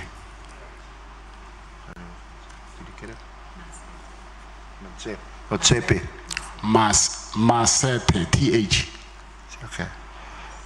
Right, it's 10:32. Let's get the latest in Eyewitness News headlines, and afterwards we'll take you back to the parliamentary inquiry as CAT Matlala continues with his testimonies. Fiso, good morning. Thanks, Clement. Good morning. The MK party's battle against President Cyril Ramaphosa on his decision to suspend Police Minister Senzo Mchunu is back in the Pretoria High Court. The party and its leader, former President Jacob Zuma, are challenging Ramaphosa's appointment of Vusi CAT as acting police minister after putting Mchunu on special leave. Controversial former National Director of Public Prosecutions, Vincent Magwenya, wants another stab at the job after his appointment was ruled invalid by a court in 2020. 2012. He is among 6 candidates shortlisted to succeed Shamila Batoy, who retires in January. And at least 31 people have been killed in floods and landslides across Sri Lanka. Authorities say most of the deaths occurred in the capital, or rather central tea growing district of Badula, where 16 people were buried alive when mountain slopes crashed onto their homes overnight. Those are the headlines. This EWN and more at 11 or as it happens. EWN Traffic. While travelling in Kempton Park, we've got an accident reported on the R21 North. It's right near Pomona Road. It's causing heavy delays. Please be on the lookout there. If you're heading towards areas like Tembisa, please try to use alternative routes like the N1 North instead. While travelling on the N1 South in Rivoli, we've got an accident reported right near the N17 exit. It is causing delays coming out of 14th Avenue, so please be on the lookout there and expect about a 20-minute hold-up. You can also expect delays travelling on the M1 South between the Car Street exit and the Crown Interchange. Bumper-to-bumper traffic there at the double-decker section. There's also queuing traffic on the N3 North between Marlborough Drive and the Baklu Interchange. That's due to roadworks along this route. The southerly direction of this route is also backed up as a result. More updates coming up at the top of the hour. Stay tuned. There's more EWN on air, online, and on the EWN app. Make waves with Hollywood bets in the Splash the Cash tournament for your shot at a share of 1 million rand. Top the weekly leaderboard in this thrilling competition for your chance at a mad cash dash. Simply bet 2 rand or more on Playtech slots or 100 rand or more on Playtech live casino games to enter. Get locked, loaded and ready to play. It's more fun to spin with us. Bet now. T's and C's apply. Hollywood Sportsbook is a licensed betting operator. No persons under the age of 18 years are permitted to gamble. Winners know when to stop. South African Responsible Gambling Foundation toll-free counselling line 0800 006 008 or WhatsApp help to 076 675 0170. Okay, a bold new marketing strategy. Placing customers' details on product reviews. You're doing the scammers' job for them. Yeah, the testimonials look great. Customers seem happy. Sure, and scammers too. With customers' details, they can open accounts, take loans, the works. So instead of making customers happy, I made scammers happy? Scams can happen to anyone. Stay alert, and if you're unsure, contact ABSA on 0860 557 557. Protect your money. Protect your story. ABSA, your story matters. An authorized financial services provider. Mntanami, uthando has no return. Stay. Ubekezele. It's what makes you a woman. A home is built with patience and quiet. Thula. Don't answer back. Just keep the peace. That's what we were taught. When you see it, you see the line between love and nokubekezela. Abusive behavior should never be excused. Search Bright Sky SA and bring the signs of GBV into focus. Connecting for good. Vodacom. You're with Clement Manyathela. 702. Let's walk the talk. 24 before 11 o'clock. Let's go back to the parliamentary inquiry. Your apartment to the bank? Yes. So is it within walking distance? Yes. Did she walk alone or were you with her? I met her in the bank. So you met her at the bank? Yes. And you walked with her from the bank to your apartment? She went to her place and then I went to my apartment, yes, with the money. So you went to your apartment with the money?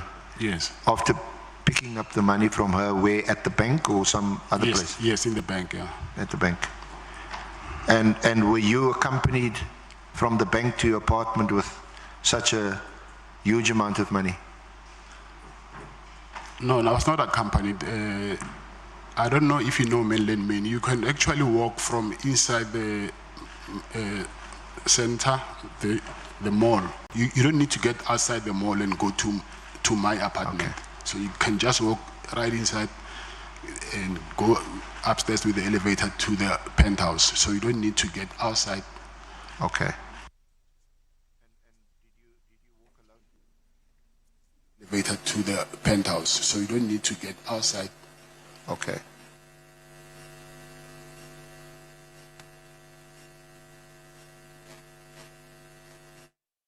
From the bank, I was with my sister, and then she went to her place, and then I went to the apartment. Okay. And I know you have your own personal VIP protection services company, but that was a huge amount of money to walk with. Was it in a bag, in a suitcase, in a Woolies bag, in some paper bag? How did you move that kind of money? Yes, it was inside the Woolworths shopping bag. Okay. So they have other uses? Yes, they do. So, okay. And meantime, Minister Cele is in the apartment with Mpongosi waiting for you to bring the money? Yes. And that was the first occasion. And do you know how Minister Cele would have traveled from Durban to Pretoria? Was it by road? Did he fly? I think he will fly most of the times. I think he will fly. Yeah, because you mentioned that Mpongosi used... Once, yeah. I borrowed him a car once. Once, to the airport. Now, for someone to travel, whether it's by road or air, with 300,000 in a Woolies bag, that sounds really far-fetched. How?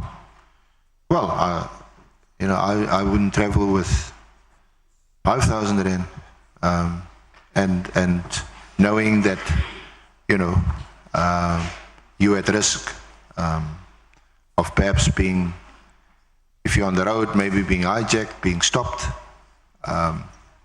or just misplacing the money. I don't believe so. All I'm just asking or putting to you is it's really a really odd, strange, unusual, highly unusual situation that you give 300,000 to a person in a Woolies bag, and that person has to take that money back to, well, presumably took it back home to where he stays in KZN. I didn't say he took it back to KZN. I don't know where he took the money to. I just gave him the money. What did he do with the money? I don't know. Well, he obviously took the money. It wasn't any longer in your apartment. Yes. Okay. And you can't remember how long did he stay at your apartment? I think he came to visit three or four times. I don't remember well. Sometimes for 3 days, 4 days, 2 days. Yeah. So the first time you can't also recall, after the first transaction of 300,000, you can't remember how many days he stayed at your apartment? I was not keeping count. Okay. And then on the next occasion. On the next occasion, how did that happen? When you paid him made the second payment to him of 200,000, which you say was around about March 2025, that was at the Beverly Hills Hotel. Yes, that's correct. And how did that happen? Was it in your hotel room, or did you arrange a room? How did that happen? No, we were having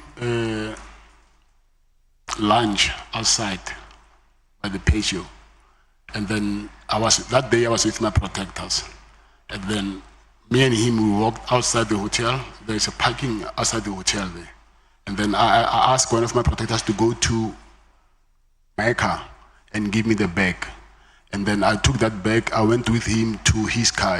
I remember I was driving a red Jeep. And I gave him, then he put the money inside the Jeep, and then he drove off. And you say that was his red Jeep? I'm saying he was driving a red Jeep. He was driving. Whether it's his or not, I don't know. Yeah. And there at the Beverly Hills, is it that he asked you again for the balance, or asked you specifically for 200,000? How did that happen? He wouldn't say the specific amount. He will just say, call and say, do something. do something. Whether it's 300, 500, or 300, 200, so whatever I had at that time, and then I'll just go and drop it off. Okay. And so this happened in March. This is now some 2 months or so after the first transaction, is that right? Yes. And did you have any communication with him in between that period, phone calls, WhatsApps? Yes, we had.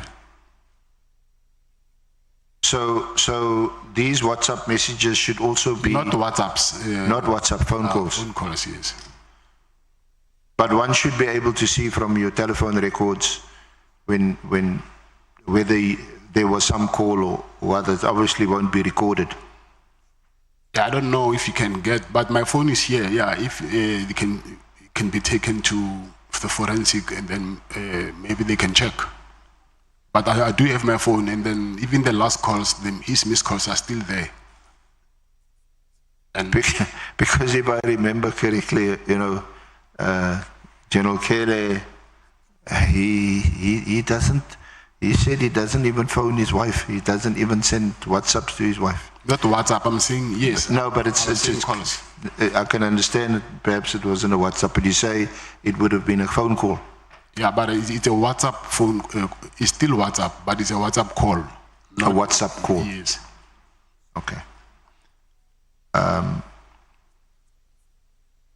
So that was the second occasion, only in March, and by now you would have been aware that there's been a directive that's been issued by Minister Mkhunu to disband the PKTT. You were aware of that by March? Yes, I was aware. Even in January? Yes. Early January, we're going to deal with that. What was the purpose of your meeting with former Minister Cele in March at the Beverly Hills Hotel? It was about me giving him that money, and then obviously when I get there, we'll talk about other things. Like I was talking to him about. I remember I was talking to him about SAPS not giving me work anymore. My payments getting delayed, being delayed from SAPS. Yeah. Yeah. So it was around the tender, the contract. Yes.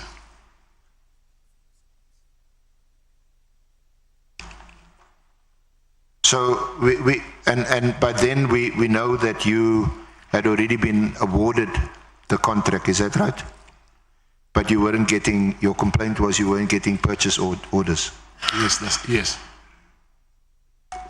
We do know, I think you can confirm, that you were paid a substantial amount of money before the contract was cancelled.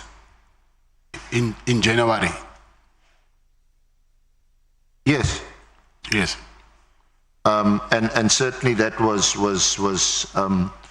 a huge amount, I think in the region of 48 million.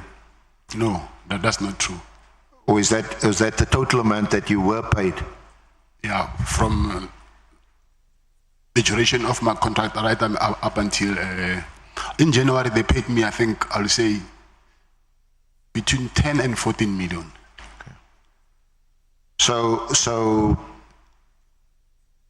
200,000 was that small change for you? No, I'm not saying that. You're not saying that. Okay. So the 200,000, and did you go to the Beverly Hills with the 200,000? Was it again in a Woolies bag, or was it in some other, maybe a Checkers or a ShopRite bag? We always operate with Woolies bag. Again? Yes. Oh, it's your favorite bag?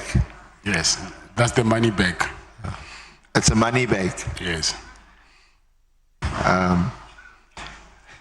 So, again, how did you access that cash? Did you come to the Beverly Hills with the 200,000? Did you come with the 200,000? Yes.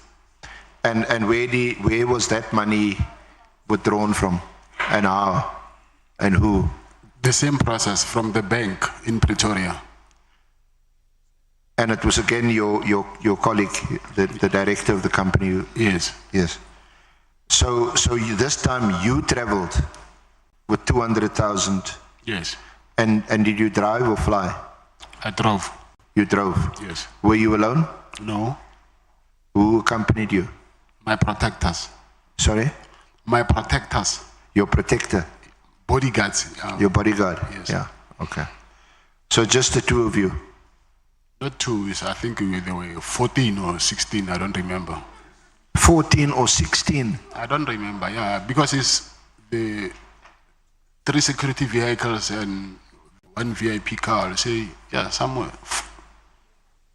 So you were like in a convoy? Come again? You were like in a convoy with yes. several cars and some 14, 16 VIP 14. protectors. I'll say between 12 and 14, yeah.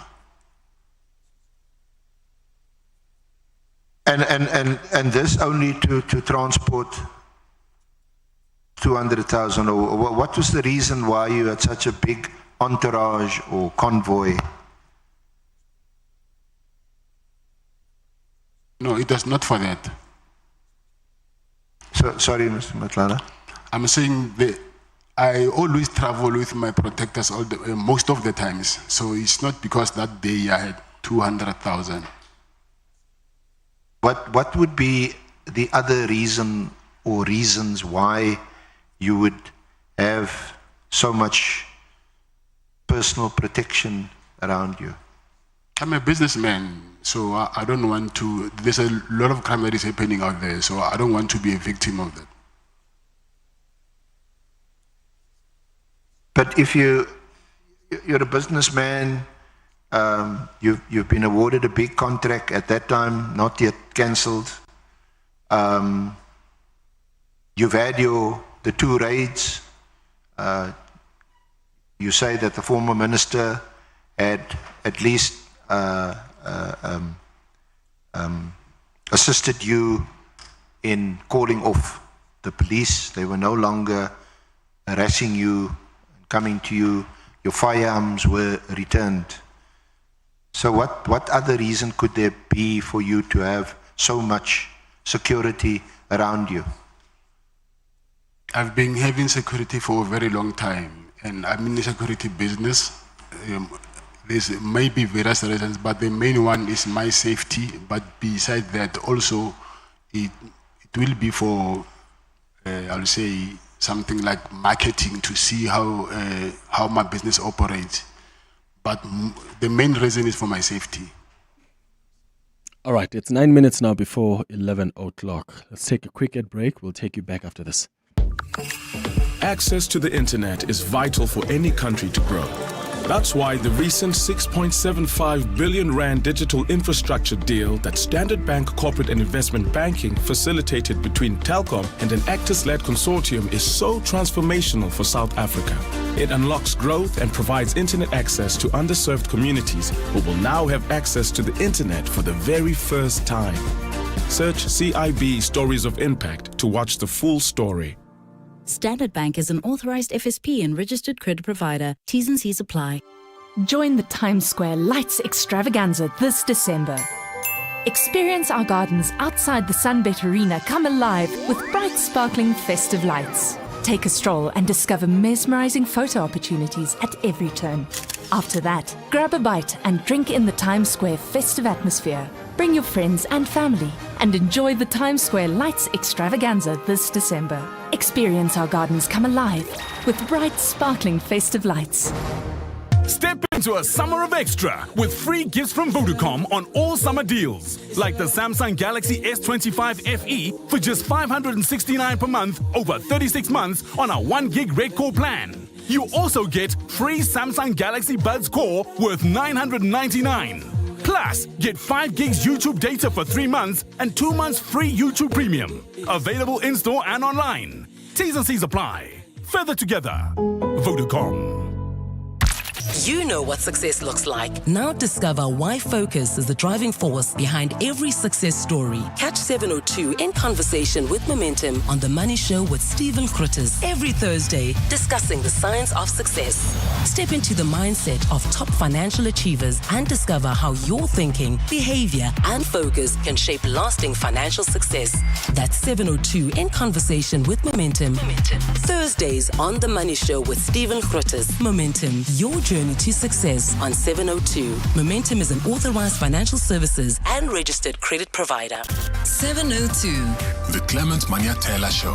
Let's walk the talk. 7 minutes before 11 o'clock. Back at the parliamentary inquiry. Mr. Matlala, we know that from your evidence that your company had for some 3 years or so provided personal protection to the late Mr. Msibi. You provided him with personal protection. Yes.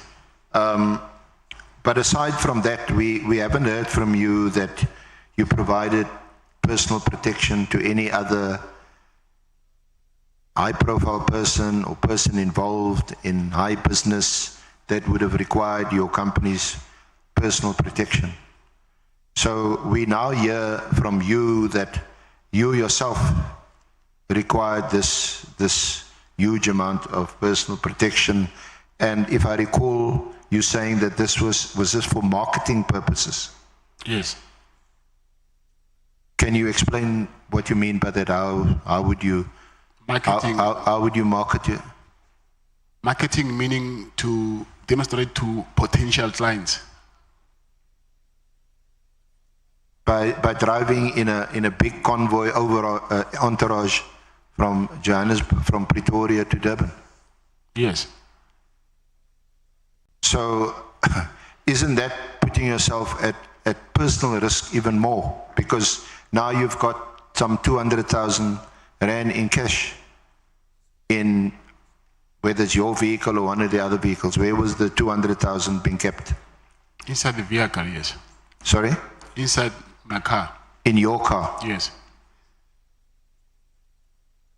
Isn't this a really peculiar way of marketing your VIP protection services? No. I mean, they're quite standard ways of marketing your services. I'm not saying that advertising them. I'm not saying that was the only marketing strategy that we were using. I'm saying it was one of them. Okay. So let's just. I'm sure there'll be some other questions, but let me just wrap up on this aspect.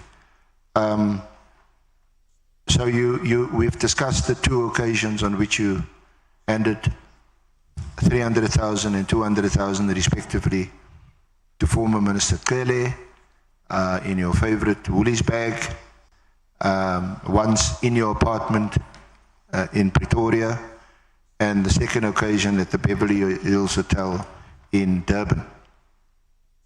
Does that capture it correctly? Yes, that's right. And on both occasions, because you had resigned as a director of the company, the other person that you mentioned, your sister, your sister, yeah. Claudette. Yes, that's correct. Yeah, she would have gone to FNB Bank, Menlyn Park, to withdraw the cash, and you collected the cash and brought it to your apartment. Is that right? Yes, that's right. Okay. And these cash withdrawals will be evident from the bank statement once that is obtained? Yes, that's correct. Okay. And just to round off then, subsequent to the March payment, did former Minister Cele make further demands? Yes, he did. And how did you do it? Same way that I think I explained yesterday that he called me and said he has money problems. His car and his wife's car, they're giving him problems, so he needed money. Okay. And this occasion that you said you won't forget because it involved you being in Durban for the big game at Moses Mabhida between Chiefs and Pirates. Was that there at the March handover, or was it on some other occasion? Some other occasion. Okay. And at that, and you can't remember when that was, or what was the date? 9th of May. The 9th of May. Yes. Okay. And is it at that point, and where do you do so, where you tell him, sorry, I'm no longer making any payments to you? I didn't answer him. I just ignored these calls. So when you were at Moses Mabhida on the 9th of May, I was not at Moses Mabhida. I'm saying there was a soccer match there. Oh, okay. You were still in Pretoria? No, I went to Durban, but while I was there, I just decided to not continue with what I was anticipating to. So I just said, no, this thing will never end, actually. Let me just stop, because there were other demands that he was making, which I said, okay, this will call for this other one, the other one will call for another one, so rather let me just cut it now. What other demands did he make? It's something which also I just remembered, but I don't know if I should share, because you'll ask that why I didn't discuss it with you before. He said to me that he has a son who most people don't know of. That son, he's in engineering. So that son, he was supposed to send me invoices, and then I was supposed to pay to his son's account. And then he wanted to buy a house. He said he wanted to retire, to buy a house in a place called, anyway, it was the first time hearing that place, called Trafalgar in KZN. He said he wanted a house there. It's 11 o'clock. Let's count backward. 5, insurance. 4, pineapple. 3, insurance. 2, pineapple. 1, you're under. Pineapple FSP 48650 is underwritten by Omart Insure Limited, a licensed non-life insurer and authorized FSP. You want to build a quality home, the eye-catching jewel of the town, but your personality type is bargain hunter. It's only been 2 months and your quality home is the neighborhood nightmare. So abantu bazotini about the peeling paint that you call abstract art, the cracked walls that look like frown lines. Skip the embarrassment and the hunting. Make smarter decisions for your home. Visit Cashbuild online to order quality cement, paint and more at the lowest prices. Cashbuild. The Dial-A-Bed Black Friday sale is now on with 20% off absolutely everything. Start Black Friday shopping today and save thousands on all our best brands. 40 Winks, Sealy, Simmons, Dunlop King Coil in all sizes. All less 20% and all ready for fast delivery. Dial-A-Bed. Sleep for life. Now reopened in the Park Meadows Centre opposite Eastgate Mall. This Eyewitness News is brought to you by Checkers, the home of Black Friday, where you can save up to 50% this weekend. This is EWN. Good morning, I'm Sfiso Zulu. The MK Party's battle against President Cyril Ramaphosa on his decision to suspend Police Minister Senzo Mchunu is back in the Pretoria High Court. The party and its leader, former President Jacob Zuma, are challenging Ramaphosa's appointment of Firoz Kachalia as acting police minister after putting Mchunu on special leave. The MK Party is approaching the court for a third time after failed attempts in the Constitutional Court and the High Court. Ramaphosa made the change to his executive in July after an explosive press briefing by KZN top cop Nhlanhla Mkhwanazi accusing Mchunu of political interference within the SAPS.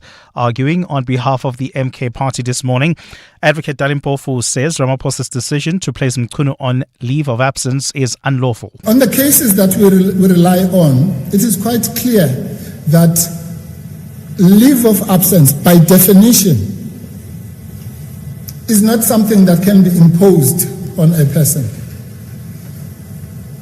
it is granted. That's why it always goes with the word granted, not please. Controversial National Director of Public Prosecutions, Bheki Cele, wants another stab at the job after his appointment was ruled invalid by a court in 2012. He is among 6 candidates shortlisted to succeed Shamila Batoyi, who retires in January. The head of the investigating Directorate Against Corruption, Andrea Johnson, and her predecessor, Hermione Crinier, are also among the candidates announced by a selection panel appointed by President Ramaphosa. Lindsay Dentlinker reports. This is the second time President Cyril Ramaphosa is allowing a panel to interview and make recommendations to him on who should lead the National Prosecuting Authority. According to the Constitution, it's the President's sole prerogative to make the appointment. Today, the panel said it had considered a total of 32 applications and shortlisted 6 candidates. They include the Director of Public Prosecutions in the Western Cape, Nicolette Bell, and her deputy, Adrian Mop. Former Director of Public Prosecutions in the Free State and former Director of the Financial Intelligence Center, who is currently the chair of the Global Coalition to Fight Financial Crime, Vusi CAT rounds out the list. Justice spokesperson Terence Manasseh says the recruitment process is ready to head to the interview stage. The panel noted that this represents an important step towards ensuring a transparent, credible and inclusive process. The public is now invited to make submissions on the shortlist before interviews are due to be held on the 10th of next month. Lindsay Dentlinger, Eyewitness News. Some parties in the KwaZulu-Natal coalition government are opposed to a motion of no confidence in Premier Thamsanqa Ntuli. The MK party has announced to the legislature its intention to have Ntuli removed from his position. The party claims the provincial government under Ntuli's leadership is misusing funds, something the Premier has denied. Nhlanhla Mabaso reports from KZN. MK party member of KZN legislature Bonginkosi Mngadi told the House about his reasons for a motion of no confidence on Premier Thamsanqa Ntuli. Financial mismanagement, misleading this House on his New York trip, and failure to address unemployment and poverty. I shall so move. Ntuli says a proper report was finished on the New York trip. Meanwhile, the DA's Francois Rogers, also MEC for the Finance Department in the Executive Council, said his party will oppose the motion.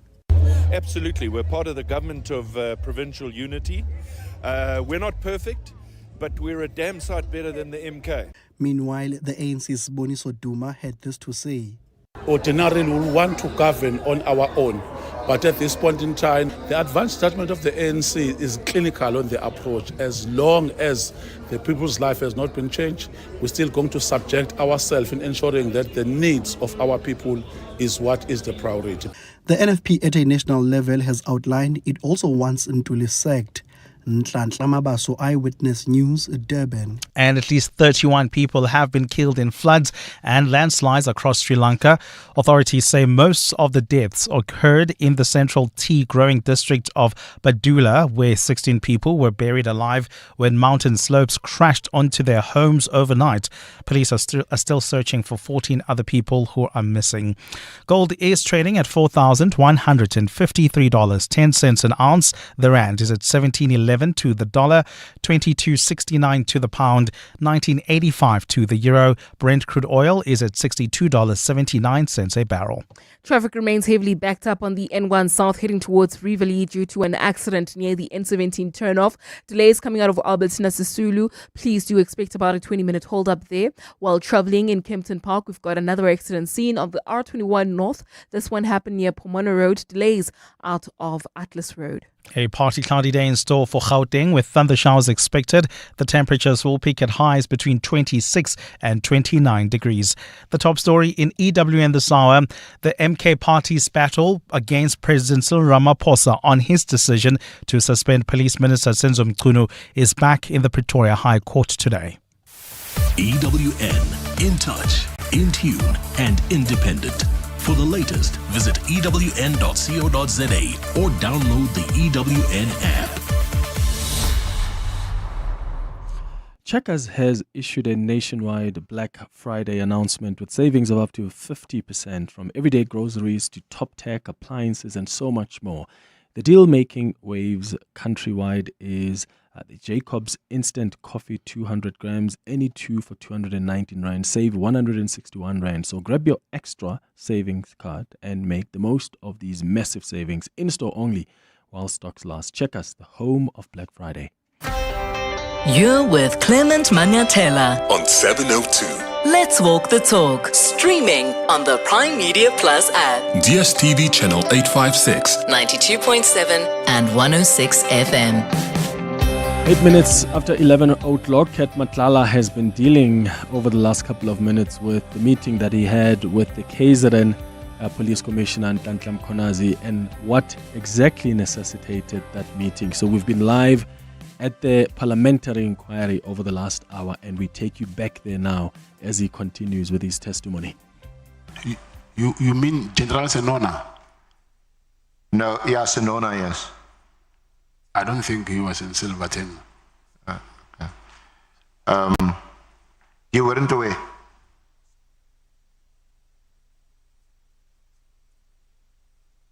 What I know is that he was the provincial head of DPCI in KZN, not Silverton. Yeah, he was the head of the Hawks. But General Senona had previously been stationed at Silverton. I don't know that.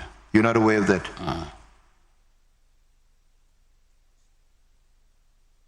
Because you would know or should know that there were a number of criminal cases registered against you at the Silverton SAPS.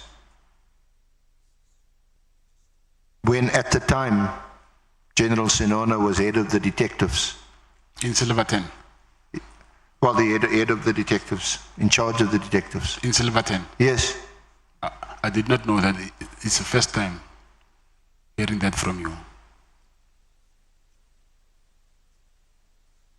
So, this meeting, did it assist you in smoothing things over with General Mkoa? No, it didn't. Instead, you say in your statement that General Mkhonazi told you about Mkoa, that she was close to Metropolitan, is it? Yes, that's correct. And from your statement on page 31 onwards, he is telling you that General Mkoa is not straight, got a house in Pretoria East. Is that what you recorded in your statement? Yes, one of the houses. Yeah. So what did you make of it? What did I make of it? What did you make of it? You're now coming to see him at the instance of General Cele. You're coming to see Mkhonazi to assist you with what appears to be some delay, hold up, whatever it might be, with your contract, and that you're not getting paid. Instead, he's telling you about the head of HR, who is now seemingly involving some other corrupt relationship. What did you make of that? No, when I left, he said to me that he will try and speak with her. So I left hoping that I'll get a call and he will tell me that, okay, after resolve this thing, she will continue to give you purchase orders. Yeah. And then you said at paragraph 130, Lieutenant General Mkhonazi provided me with the address of her latest purchase, which was a house in Pretoria East. The message I got was clear. If I wanted my contract to proceed smoothly, I would need to work with her and give her money, or my contract would be terminated. He was indicating that police officers, even generals, could afford these things because they collaborated with service providers like myself. Yes, that's correct. Now you would agree that this is not right. In fact, this reeks of corruption, if it's true. You would agree with that? Yes, I agree. So why would you participate and collaborate in such corrupt activities? My purchase orders being delayed as it is was corrupt. So me asking that they must send me back the purchase orders in time, that is not corruption. I'm asking someone who's doing corruption to do the right thing by giving me what is rightfully mine. So I don't know how by doing that is corruption. Yeah, but you've already paid huge amounts of money to a person of influence. That's illegal. It's unlawful, those payments you made. Do you accept that? Yes, Chair. I'm here because you're asking me to be honest. So yes. No, we appreciate it. I do not want to lie to you now. I'm telling you what really happened. And I'm asking you, you know that this is not right.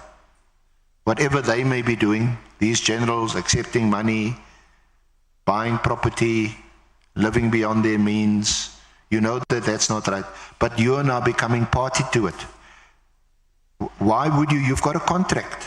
You've been awarded a huge contract. But now you've already been paid millions by SAPS as part payment to that contract. Why would you now continue to participate in these clearly unlawful activities, criminal activities? Jay, I've got letters here that I will share with you that I tried everything, every avenue to ask why am I being delayed to get purchase orders. They didn't get any answer. So that's why I ended up going directly to her to get answers, because I've got letters here that I don't think you've got these attachments, but we'll share them with you. Yeah. That I've been sending letters demanding that why am I not being paid? Why am I not getting any work anymore? So these things frustrate you.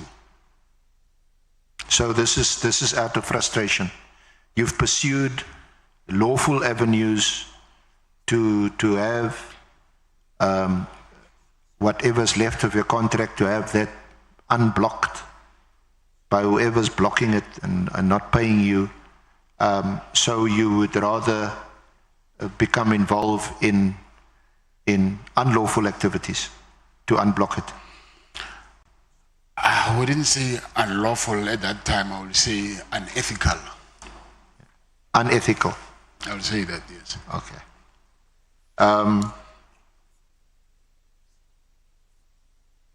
So we can accept that there's some of these generals who have been involved in illegal, unlawful, or as you put it, unethical activities. No, I'm saying from my side, from your side, asking them to start sending me purchase orders instead of going through the right channels. It was unethical of me asking them to send to start sending me purchase orders. Honorable James. Thank you, Chair. Just for clarity, General Lanier Nkua, was she the Divisional Commissioner for Human Resource? Yes, that's correct. She's basically the end user in all of this? Yes, that's correct. She was basically handling the previous tender with Metropolitan? Yes, that's correct. Thank you. Let's proceed. May I proceed, Chair?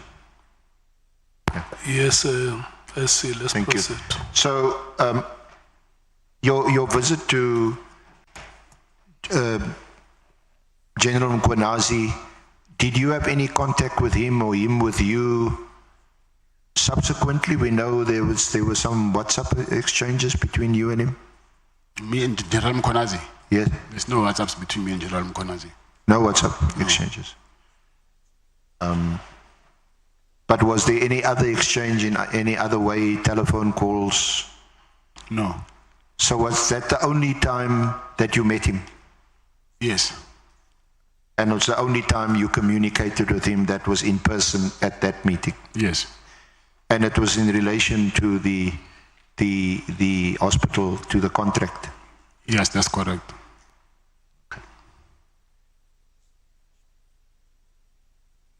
But you say that he did use the opportunity of raising this issue of Nagi, which you discussed yesterday? Yes, that's correct. Okay.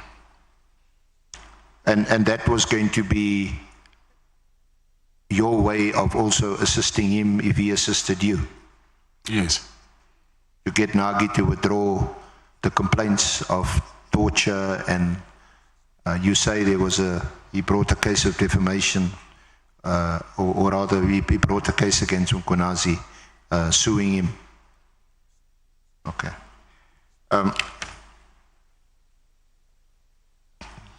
Let me move to another topic. Honourable Chair, can I get a comfort break? Okay, the SC is requesting that we have a comfort break. Just 5 minutes, Chair. Yeah, it's fine. All the coffee.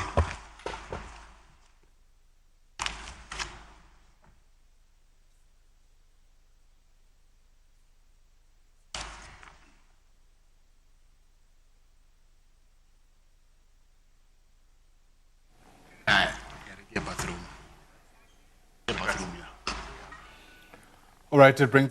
Yeah, so we're gonna come out of that inquiry now, and we will take you back there as soon as they resume. Let's go for a quick ad break, and then when we come back, hopefully they're all good to go. John Perlman. Weekday afternoons, 3 to 6. What is the legal framework of all of this? I would have thought in the summons process, if you don't get a summons, you could always offer arguments in mitigation. But is it not a legal offense to deliberately send people to an abandoned house? It's potentially misleading to the committee to put an address where you don't stay, because you're supposed to put your what is called domicilium etandi, which is your main residence where your legal notices may be delivered. Parliament doesn't use the power of a summons easily. John Perlman. 3 to 6 on 702. Clear your calendars and gather your style squad. The sale of the season, the Galaga Black Friday sale, is now live. Shop luxury summer fashion from iconic brands like Calvin Klein and Tommy Hilfiger at unbeatable prices. Discover your next favorite jeans, t-shirts, accessories and more at this once-in-a-lifetime sale. Level up your summer wardrobe the premium way. Click season is different from any other ho. Oh? Yes, here's why. Mix and match any 3 festive gifts with a purple sticker. Oh. And get the lowest one free. Oh. With the famous Clicks Purple Sticker promotion, it's oh. Only at Clicks.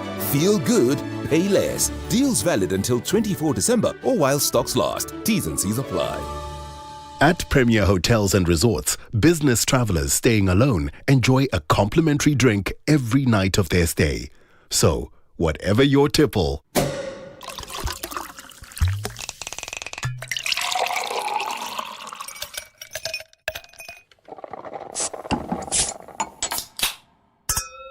it's on the house at any of our 24 hotels and resorts nationwide. Book today at premierhotels.co.za. The Dial-A-Bed Black Friday sale is now on with 20% off absolutely everything. Start Black Friday shopping today and save thousands on all our best brands. 40 Winks, Cele, Simmons, Dunlopillow, King Coil, in all sizes, all less 20% and all ready for fast delivery. Dial-A-Bed, sleep for life. Now reopened in the Park Meadows Centre opposite Eastgate Mall. The Money Show. Weekday evenings at 6.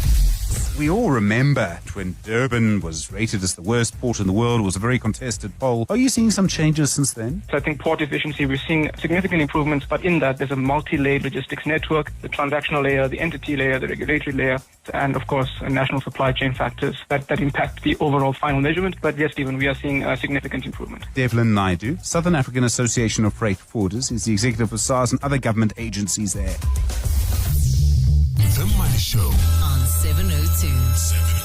Let's walk the talk. The Money Show, Stephen Curtis, is brought to you by ABSA CIB. Invested in your story and inviting you to write it with them. ABSA is an authorized FSP and registered credit provider.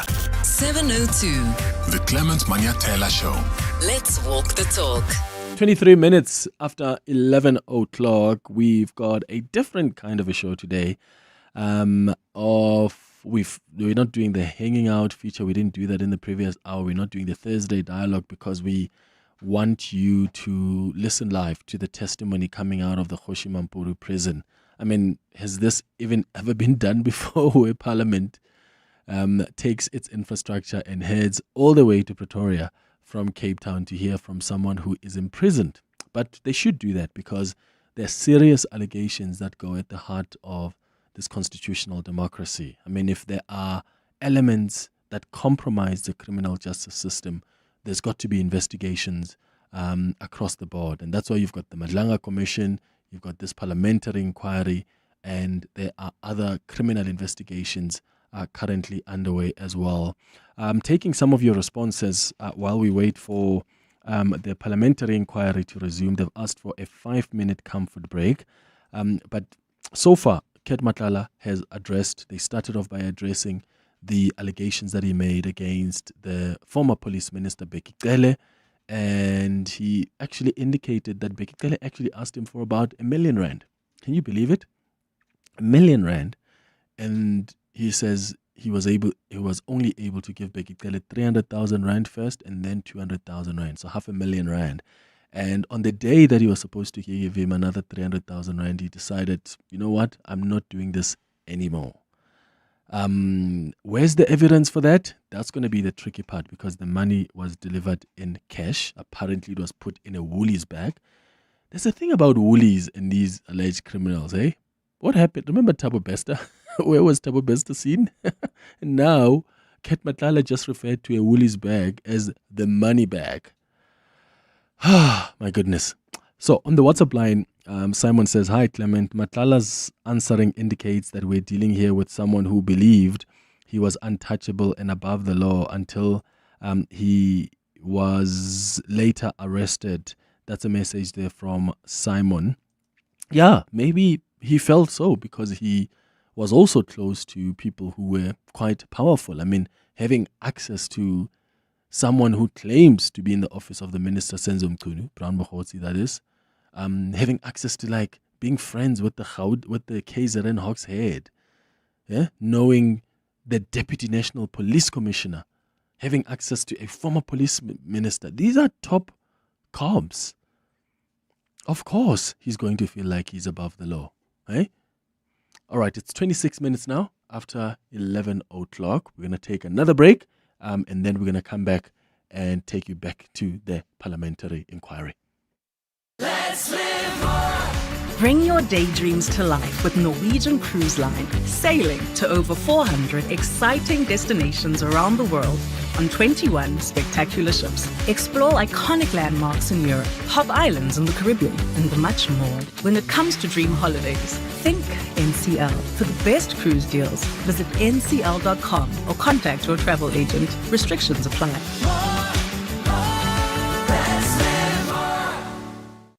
Who said the dirtiest roads aren't the best roads? Well, Peugeot South Africa presents Most Dirt Wins, the ultimate off-road challenge featuring the tough as nails Peugeot Land Track Bheki. 2 teams, 1 goal, cover the most kilometers on South Africa's wildest dirt roads.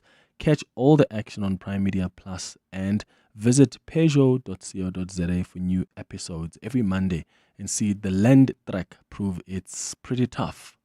When you train for results, you don't quit halfway. Stay on the growth track and earn up to 7.87% interest at maturity with a 12-month electronic fixed deposit account. Lock in for maximum growth and enjoy guaranteed returns without monthly fees. #Get Money Fit with Nedbank. Visit nedbank.co.za. See money differently. Nedbank. We're a licensed FSP and registered credit provider. T's and C's apply. To walk the talk is to turn words into meaningful actions. And it's what we at 702 are committed to doing every day. We are also committed to following the rules set out by the Broadcasting Complaints Commission's Code of Conduct. To give you balanced programming, fair comments, and accurate news. But if we stumble along the way and you feel we are not living up to the code, let us know on comment@702.co.za. And if after that you're still not happy, you can direct your complaint in writing to the Broadcasting Complaints Commission. Email bccsa@nabsa.co.za. For more, visit bccsa.co.za. You're with Clement Manyathela. 702. Let's walk the talk. It's 28 minutes after 11 o'clock. Let me read some of your other messages that have come through, even on Twitter, and then we're going to get the latest Eyewitness News headlines, and then afterwards take you back to the parliamentary inquiry. On Twitter, Bheki Cele says, hey Clement, CAT has selective loss of memory. It's interesting indeed. Now he's guilt tripping us to feel guilty for him. Baholo. So Bheki Cele says that about what CAT has had to say. There are certain things that he says he doesn't remember. And it's interesting that every time he says he doesn't remember certain things, he references the fact that he is in a single cell at a CMAX prison, which is what his lawyers had actually indicated when they said his mental health has been affected by this high security prison that he's at. So are we going to deal now with a situation where he's not going to remember certain important details because his mental health is affected by the fact that he's in a single cell at CMAX prison? I wonder how the members of parliament themselves are going to try and push him. How far are they going to push him to really answer questions even when he claims my mental health is affected? It's 11:30. Mbali has the latest in Eyewitness News headlines. Hi. Thanks, Clement. Good morning. Controversial businessman Vusi CAT Matlala has told Parliament's ad hoc committee that former Police Minister Bheki Cele initially wanted a cash payment of 1 million rand and not the 500,000 rand he ended up paying him. Matlala is continuing to give evidence before the ad hoc committee, which is probing allegations of police corruption. More evidence is being led around the payments that he allegedly made to Cele on 2 separate occasions.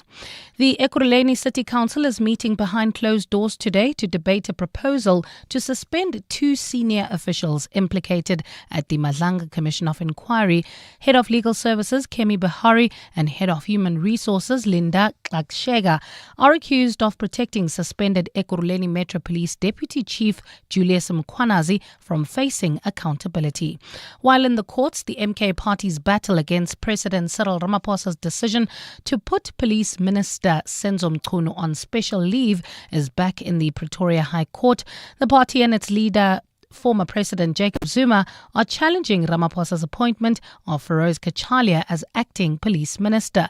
The MK Party is approaching the court for a 3rd time today after failed attempts in the Constitutional Court as well as the High Court.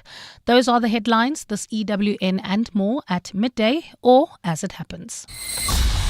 EWN Traffic. This EWN Traffic is brought to you by cars.co.za. Let's find what moves you. Amo? Well, Clement, we've got an accident in Kempton Park. It's on the R21 North. It happened right near Pomona Road. Delays from Atlas Road. About a 15-minute hold up there.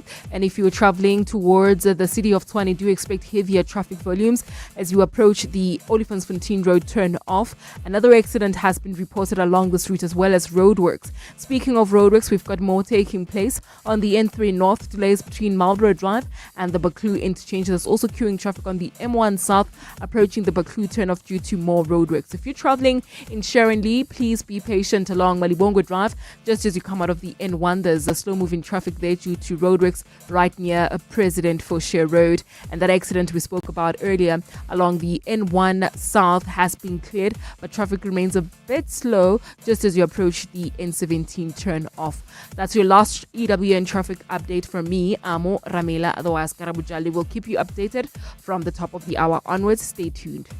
There's more EWN on air, online, and on the EWN app. 8 out of 10 radio listeners suffer from CAR, or car advertising on repeat. Symptoms include fatigue, anxiety, and confusion. With so many car ads coming at you on your daily commute, buying or selling a car can feel overwhelming. But there is a cure. Cars.co.za. Whatever car you want to buy or sell, cut through the and just go to Cars.co.za and let's find what moves you. Cars.co.za. 702. The Clement Manyathela Show. Let's walk the talk. It's 11:33. Let's take you back to the parliamentary inquiry where CAT Matlala continues with his testimony. So, in what sort of capacity was he questioning you about Bashogha's kidnapping? Was it was this before the raid on the 6th of December or after the raid on your house on the 6th of December? It was after. After? Yes. Because your evidence, in fact, yesterday, if I recall, and you must correct me if I'm wrong or incorrect, was that the policemen, as it turned out to be later, Colonel Khumalo, they asked you about Jerry Bashogha. Is that right? Yes, that's correct. And that was on the 6th? Yes. Now, was General Sabia questioning you because you are a witness to the kidnapping, or was it because you a suspect in the kidnapping of Bashogha? No, he was asking me, I'll assume as a witness.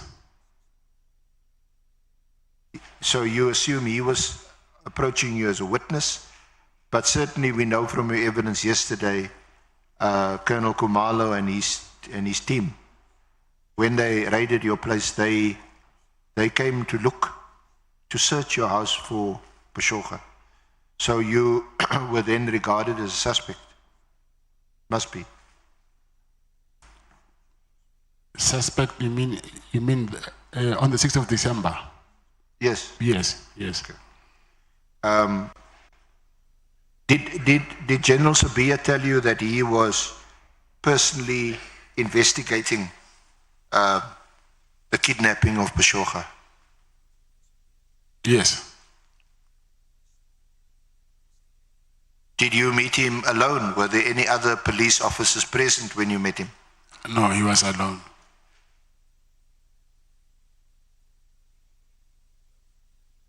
Have you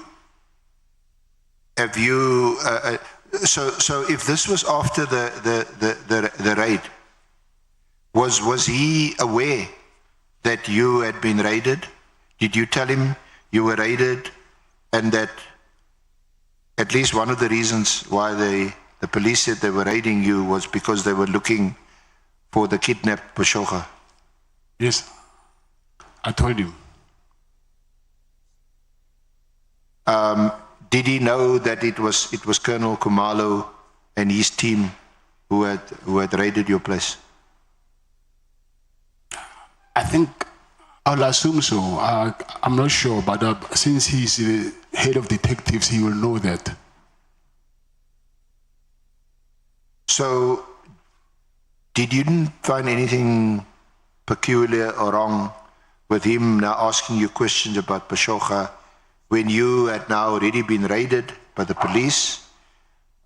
We know that they searched your house. They were there for a good, what did you say, 5-6 hours? in your house. They didn't find Bashogha. So didn't you tell him, you know, they searched my house, they were there, they didn't find him? Yes, I did. Yeah. Have you got anything, or did you have anything to do with the kidnapping and the disappearance of Bashogha? No. So did you tell Sabia this? Why are you questioning me about Bashogha? Yes, he told me that my name came to his office. Your name came to his office? Yes. He didn't tell you who brought your name to his office, how it came to get to his office? No, but if I go back, I will say during that period, I also received a call, but they said it's from Brigadier Ramangwa's office. They wanted to come and also interrogate me about this thing, but they never came. So I heard that from Jerry's brother. You heard from Jerry's brother? Yes, they went to Jerry's brother and they told him they were going to come to me as well. They went to him and interrogated him, and then they told him that they will come to me as well, but to me they never came. Who is Jerry Bashogha? What do you mean? Who? When I say who? Huh? Who in what way? Who is he? What is he to you? Do you have a relationship with him? Yes. Do you know him? Yes, he's a close friend of mine. He's a close friend of yours? A friend or a business associate? A friend. Because you said that Sabia was not speaking to you as a witness or a potential witness. Did you witness anything about Jerry being kidnapped? No. Do you know he had been kidnapped? Say that again? Did you know he had been kidnapped? Yes, I know. What do you know about his kidnapping? When did it happen? Where did it happen? Do you know who kidnapped him? I don't remember the date. I just remember his brother called me that night and told me that his brother is being kidnapped. And would you know why he would have been kidnapped? Okay, can I take it through? Yes. Yes. His brother said that Jerry called him and he said he needs to go somewhere and fetch some stuff, so he needs him to go with him. And then I asked him, what were you going to fetch? And then he said to me, there's some 20-liter drums that they're going to fetch. So Jerry asked assistance from him. And then when they got sorry, I missed that. I'm saying he said they were going to fetch a 20-liter of some drums. Of some drums? Yes. What's in the drum? Inside the drums is some stuff that Jerry used to buy to sell, to manufacture his narcotics. Yes, I was actually going to ask you, or put it to you, were they drugs? So it was narcotics. Come again? It was narcotics. Yes. He was going to fetch narcotics. Yes. Yeah. So then he went with him to somewhere, he said somewhere in Centurion. And then when he got there, he said, there's a guy who came there in a Mercedes-Benz. And he said, Jerry got out of that car that he was with his brother in, and then he jumped into the other car. And then he said to that guy that, hey, this is my brother. And he waved at him. And he said, listen, wait for us here, we will come back. And then they left, and they never came back. So maybe around, I don't remember the time well, but it was at night, I was sleeping. Maybe 11 or 12, I don't remember well. I got a call from him. He said, hey, I received a missed call. My brother is being, not a missed call, a message, a voice note. My brother has been kidnapped. So I said, where are you? He said, I'm at his house. And then I drove there. I took the car, drove there. It was at night, I think already AMs, I don't remember well. And then when I got to his house, I asked also the wife, before he left, what did he say? The wife told me that he said there's this other guy who he said he owes him. He's going to fetch his money.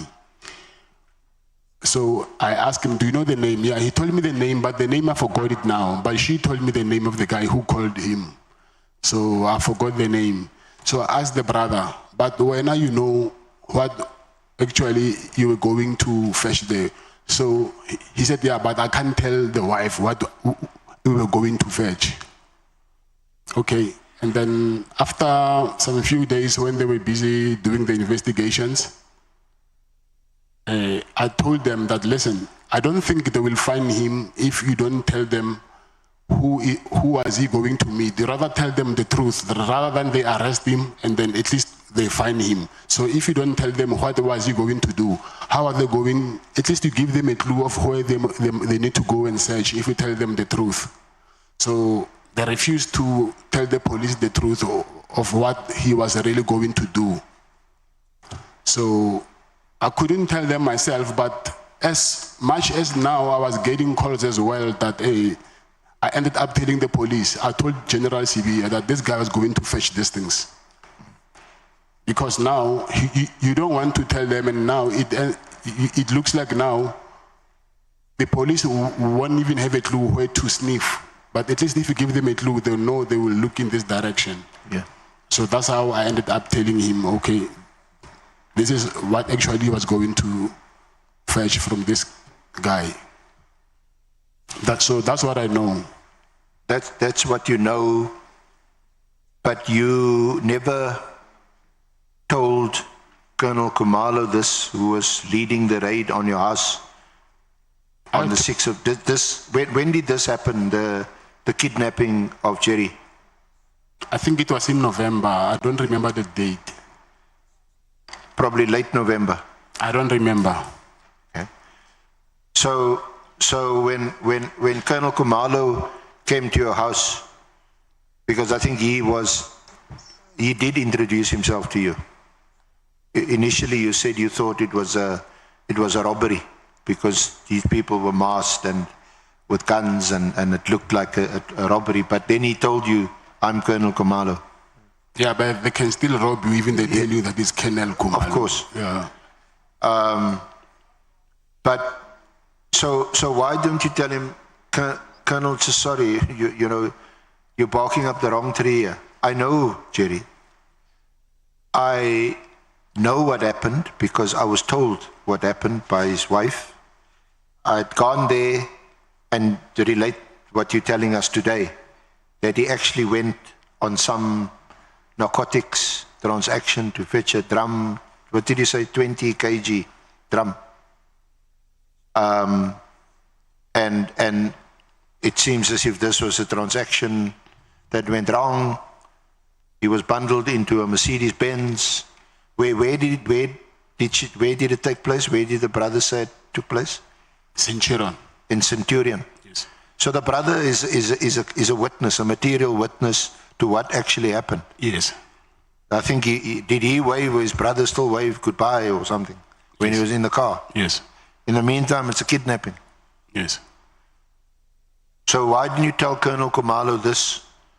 So I don't know his whereabouts. He's been kidnapped. He's not in my house.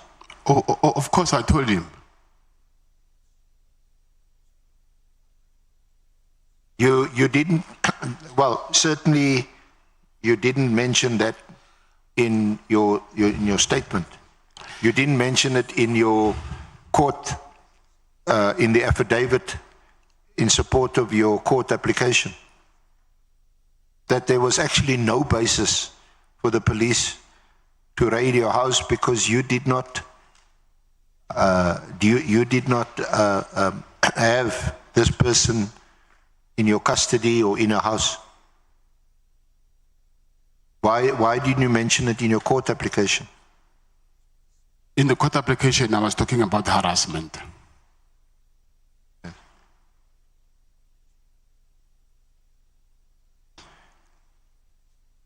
Don't you think it was important to mention in your court application that the police were raiding your house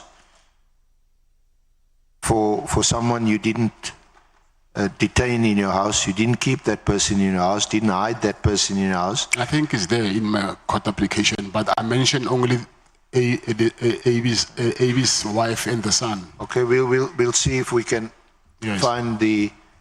You say you did mention it. I mentioned Avi's wife and the son. I think, yeah. You mentioned. I think it is. It's a Tikhatle. Yes, I think it's there. You talk about Tikhatle and her son. Yes. So Mrs. Tikhatle is that Jerry's wife it's or someone, mother? No, it's someone else. But I'm saying they mentioned two different kidnappings. So I did not. I just mentioned this one, but they mentioned two: Jerry's one and this other one. So what was they? What did you say? There were two kidnappings. Yes. So because you say, and this is at in the annexure, which is your court application and your affidavit attached. It's on page 54, paragraph 17. The officers then asked me if I know anything of the kidnapping of Mr. Abi Tikhatle's wife and son, and why I would help someone that I don't know in the kidnapping and aid in the kidnapping. I answered and confirmed that I was requested to assist the Tikhatle family to locate the whereabouts of Mrs. Tikhatle and her minor son. This is due to the fact that I am the owner of the security company. So was both Mrs. Tikhatle and her minor son also kidnapped? Yes. Who's her minor son? Who? I don't know the name of the son. So it's Mrs. Tikhatle, the minor son, and Jerry who were kidnapped? Yes. And all three of them, is the kidnapping all narcotics, drugs related? No, I know about Jerry's one. This one, they just kidnapped them. So, but they brought them back because I think apparently they are here that he paid a ransom, but I'm not sure about it. I've never met AB after that. What is the status of Jerry's whereabouts now? Has he been found? No. Still hasn't been found? Last time I checked, when I was from court, they said he hasn't been found. Did Jerry work for you? No.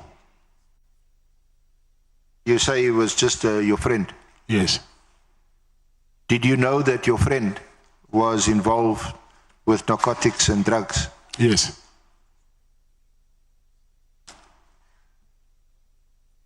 And you maintain that you don't have any contacts or relationship with narcotics, drugs or drug dealers? Yes. You don't? Have what? You don't have any relationship with narcotics or drugs or drug dealers or people who deal in narcotics, despite a very good friend of yours being, you say, involved? Yes, he was involved in them, yes. I wouldn't say, when you say I have a relationship with them, are you meaning that I'm doing the same thing that they're doing? I'm asking you. No. Because it is alleged that you are part of a drug cartel, isn't it? Yes, they are, yes. And being involved in a Medicare, healthcare business, it seems to me that it is an ideal smokescreen or cover to be involved in this kind of industry, drugs and narcotics. I don't know that. Okay.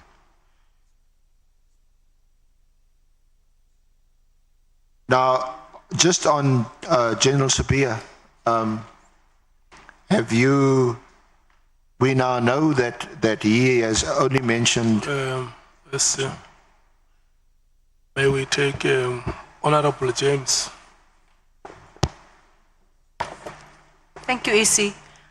Mr. Matlala, are you saying that you are not part of a drug cartel? Yes. You're not part of a drug cartel? Yes. Do you provide services for Mr. Boshogo? Protection services? No, I don't. You don't? He's just a friend? Yes. And the purpose for them calling on you that evening? He actually had... He's a friend. So they tell me that your friend has been kidnapped. And you're aware that your friend is dealing in drugs, he's a drug kingpin? Yes, I know, but not and you have nothing, you're okay with that? You're okay with your circle comprising of drug dealers? Not okay of it, but I wouldn't judge him. You wouldn't judge a drug dealer killing our communities? Yeah, no, Thank you. We will have to proceed, Honorable Member. Honorable Malim. Thanks. So, do we have the address where Jerry left? That fiscal address in Centurion? What I know, they said it was a complex where there was KFC, but I don't know the actual address. And did you borrow Jerry any money, or Jerry is owing you as friends? Have you ever had an exchange of monies where Jerry owed you money? Yes, I used to borrow him money. No, but I'm saying before kidnapping, did he owe you money? Or is he still owing you money? As we speak now. Yeah. How much? I think I'll see maybe 100 and something thousand. And when you borrowed the money, it was for what purpose? He said he was also doing cattle farming. So I borrowed him 1 million, but I gave him I gave him first, I think, 500,000 and 4 and 1. Yeah. But he said it was for his business. Okay. Check. We'll come back to you. Okay. Honorable Ngola, can I do this? Can I check if there are honorable members who want to ask questions? Okay. It's only Honorable Ngola. After him, we proceed. Thank you, Chair. Just a second from me. How much did Jerry pay back out of the 1 million rand? That's why I'm saying he was left with 100 and something. So he has paid a sum of the 1 million. Is Jerry still alive? I don't know. You don't know your friend, whether he's alive or not? I don't know, yes. Okay. SC, let's proceed. Thank you, Mr. Matlala. You had, as you've heard some questions already. No doubt that there'll be some further questions on this aspect, which you are revealing for the first time today about Jerry Boshogo and the fact that he had also loaned money from you and that he's a very good friend of yours, and he is, according to you, involved in dealing in drugs. In fact, just on that now, was it a 20 kg consignment of narcotics that you referred to?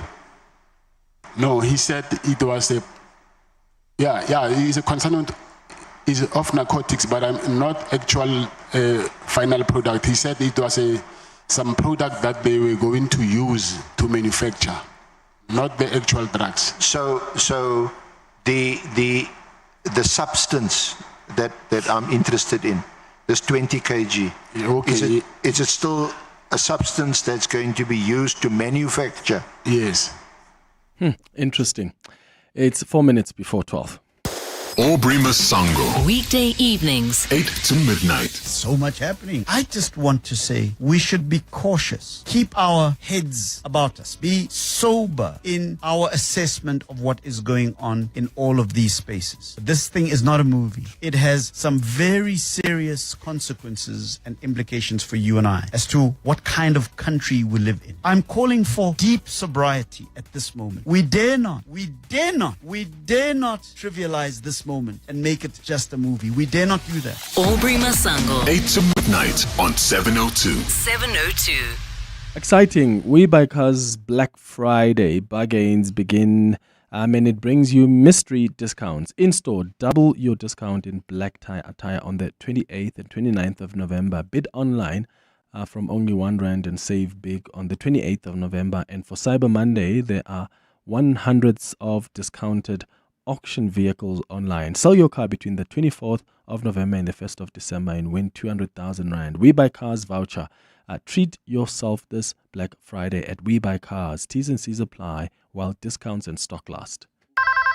Smart Steve from Momentum. Hello. Stevie, it's Clinton Myers, the Minister of National Treasures. Mr. Minister, how can Momentum Insure help you? This economy is not helping with the cost of my gusheshe, my tires, man. Just get Momentum Insure's safety returns and get up to 30% cash back, even if you claim. Is it true? Stru's Bob, Mr. Minister. Visit momentum.co.za or call 0860 006 784. Momentum Insure, keeping you safe on your journey to success. Momentum Insure is an authorized non-life insurer. T's and C's apply. Do you suffer from heartburn and hyperacidity? To relieve heartburn for the whole day and night with one tablet, a potent once-a-day treatment which was previously prescription only is now available over the counter. Ask your pharmacist for an over-the-counter, long-lasting heartburn treatment. Brought to you by Sandoz. Enjoy the thrill of the Soccer Punches Challenge Weekend Edition, an all-new platform from Hollywood Bets. You stand a chance to win a share of the 5 million Rand jackpot when you bet 5 Rand or more on selected EPL matches over the weekend and correctly predict 10 out of 10 winning margins. Or chase the share of the 50,000 Rand leaderboard prize. Entry is free. Let this soccer season bring sizzling success. Bet now. T's and C's apply. Hollywood Sportsbook is a licensed betting operator. No persons under the age of 18 years are permitted to gamble. Winners know when to stop. South African Responsible Gambling Foundation toll-free counselling line 0800 006 008 or WhatsApp help to 076 675 0710. Coming up on the Midday Report with Mandy Wiener. Coming up next, the Midday Report. Mandy Wiener, how you doing? Hey, Clement Manyathela. What's popping today? So I'll pick up where you've left off again today. We'll go to the ad hoc committee where CAT Matlala is giving all kinds of testimony. Really a unique situation that we're in at the moment. A short list of 6 names, including Menzi Simelane, on the list to be the National Director of Public Prosecutions. Interesting. He wants the job back? Yeah. Fascinating. And he had such a controversial tenure. It went all the way to the Constitutional Court around his appointment, his fitness to hold office. Also, Hermione Cronje, who was the head of the investigating directorate of the ID. Before Andrea Johnson. She's on the shortlist. She didn't get along with. No, she didn't get along at all. But then Andrea Johnson is also on the shortlist. Oh my God, this is gonna be so dramatic. Exactly, right? So who's missing? Who's that other woman that was fired? Gladys. No. Who? The other woman. Who's that woman who was Nomgcobo Jiva? Only her is missing from that list. Imagine. It would be drama. And then there's 2 other people. The person who actually is also on the list who's very good is the head of the Financial Intelligence Centre. And then the 2 Western Cape directors of public prosecution. So we'll look at that. And then our book of the week is really interesting. It's about pet pampering. Yeah. Ooh. Yeah, you must listen. It's with Dion Chang, the futurist trained expert. All right, that's what's coming up on the Midday Report with Mandy Wiener. I'll be back with you tomorrow between 9 and 12. Thanks for listening, my friends. Have a beautiful day. Bye-bye. This is EWN. Good afternoon, I'm Bali Dlamini. Controversial businessman Vusi CAT Matlala has told Parliament's ad hoc committee that former Police Minister Bheki Cele initially wanted a cash payment of 1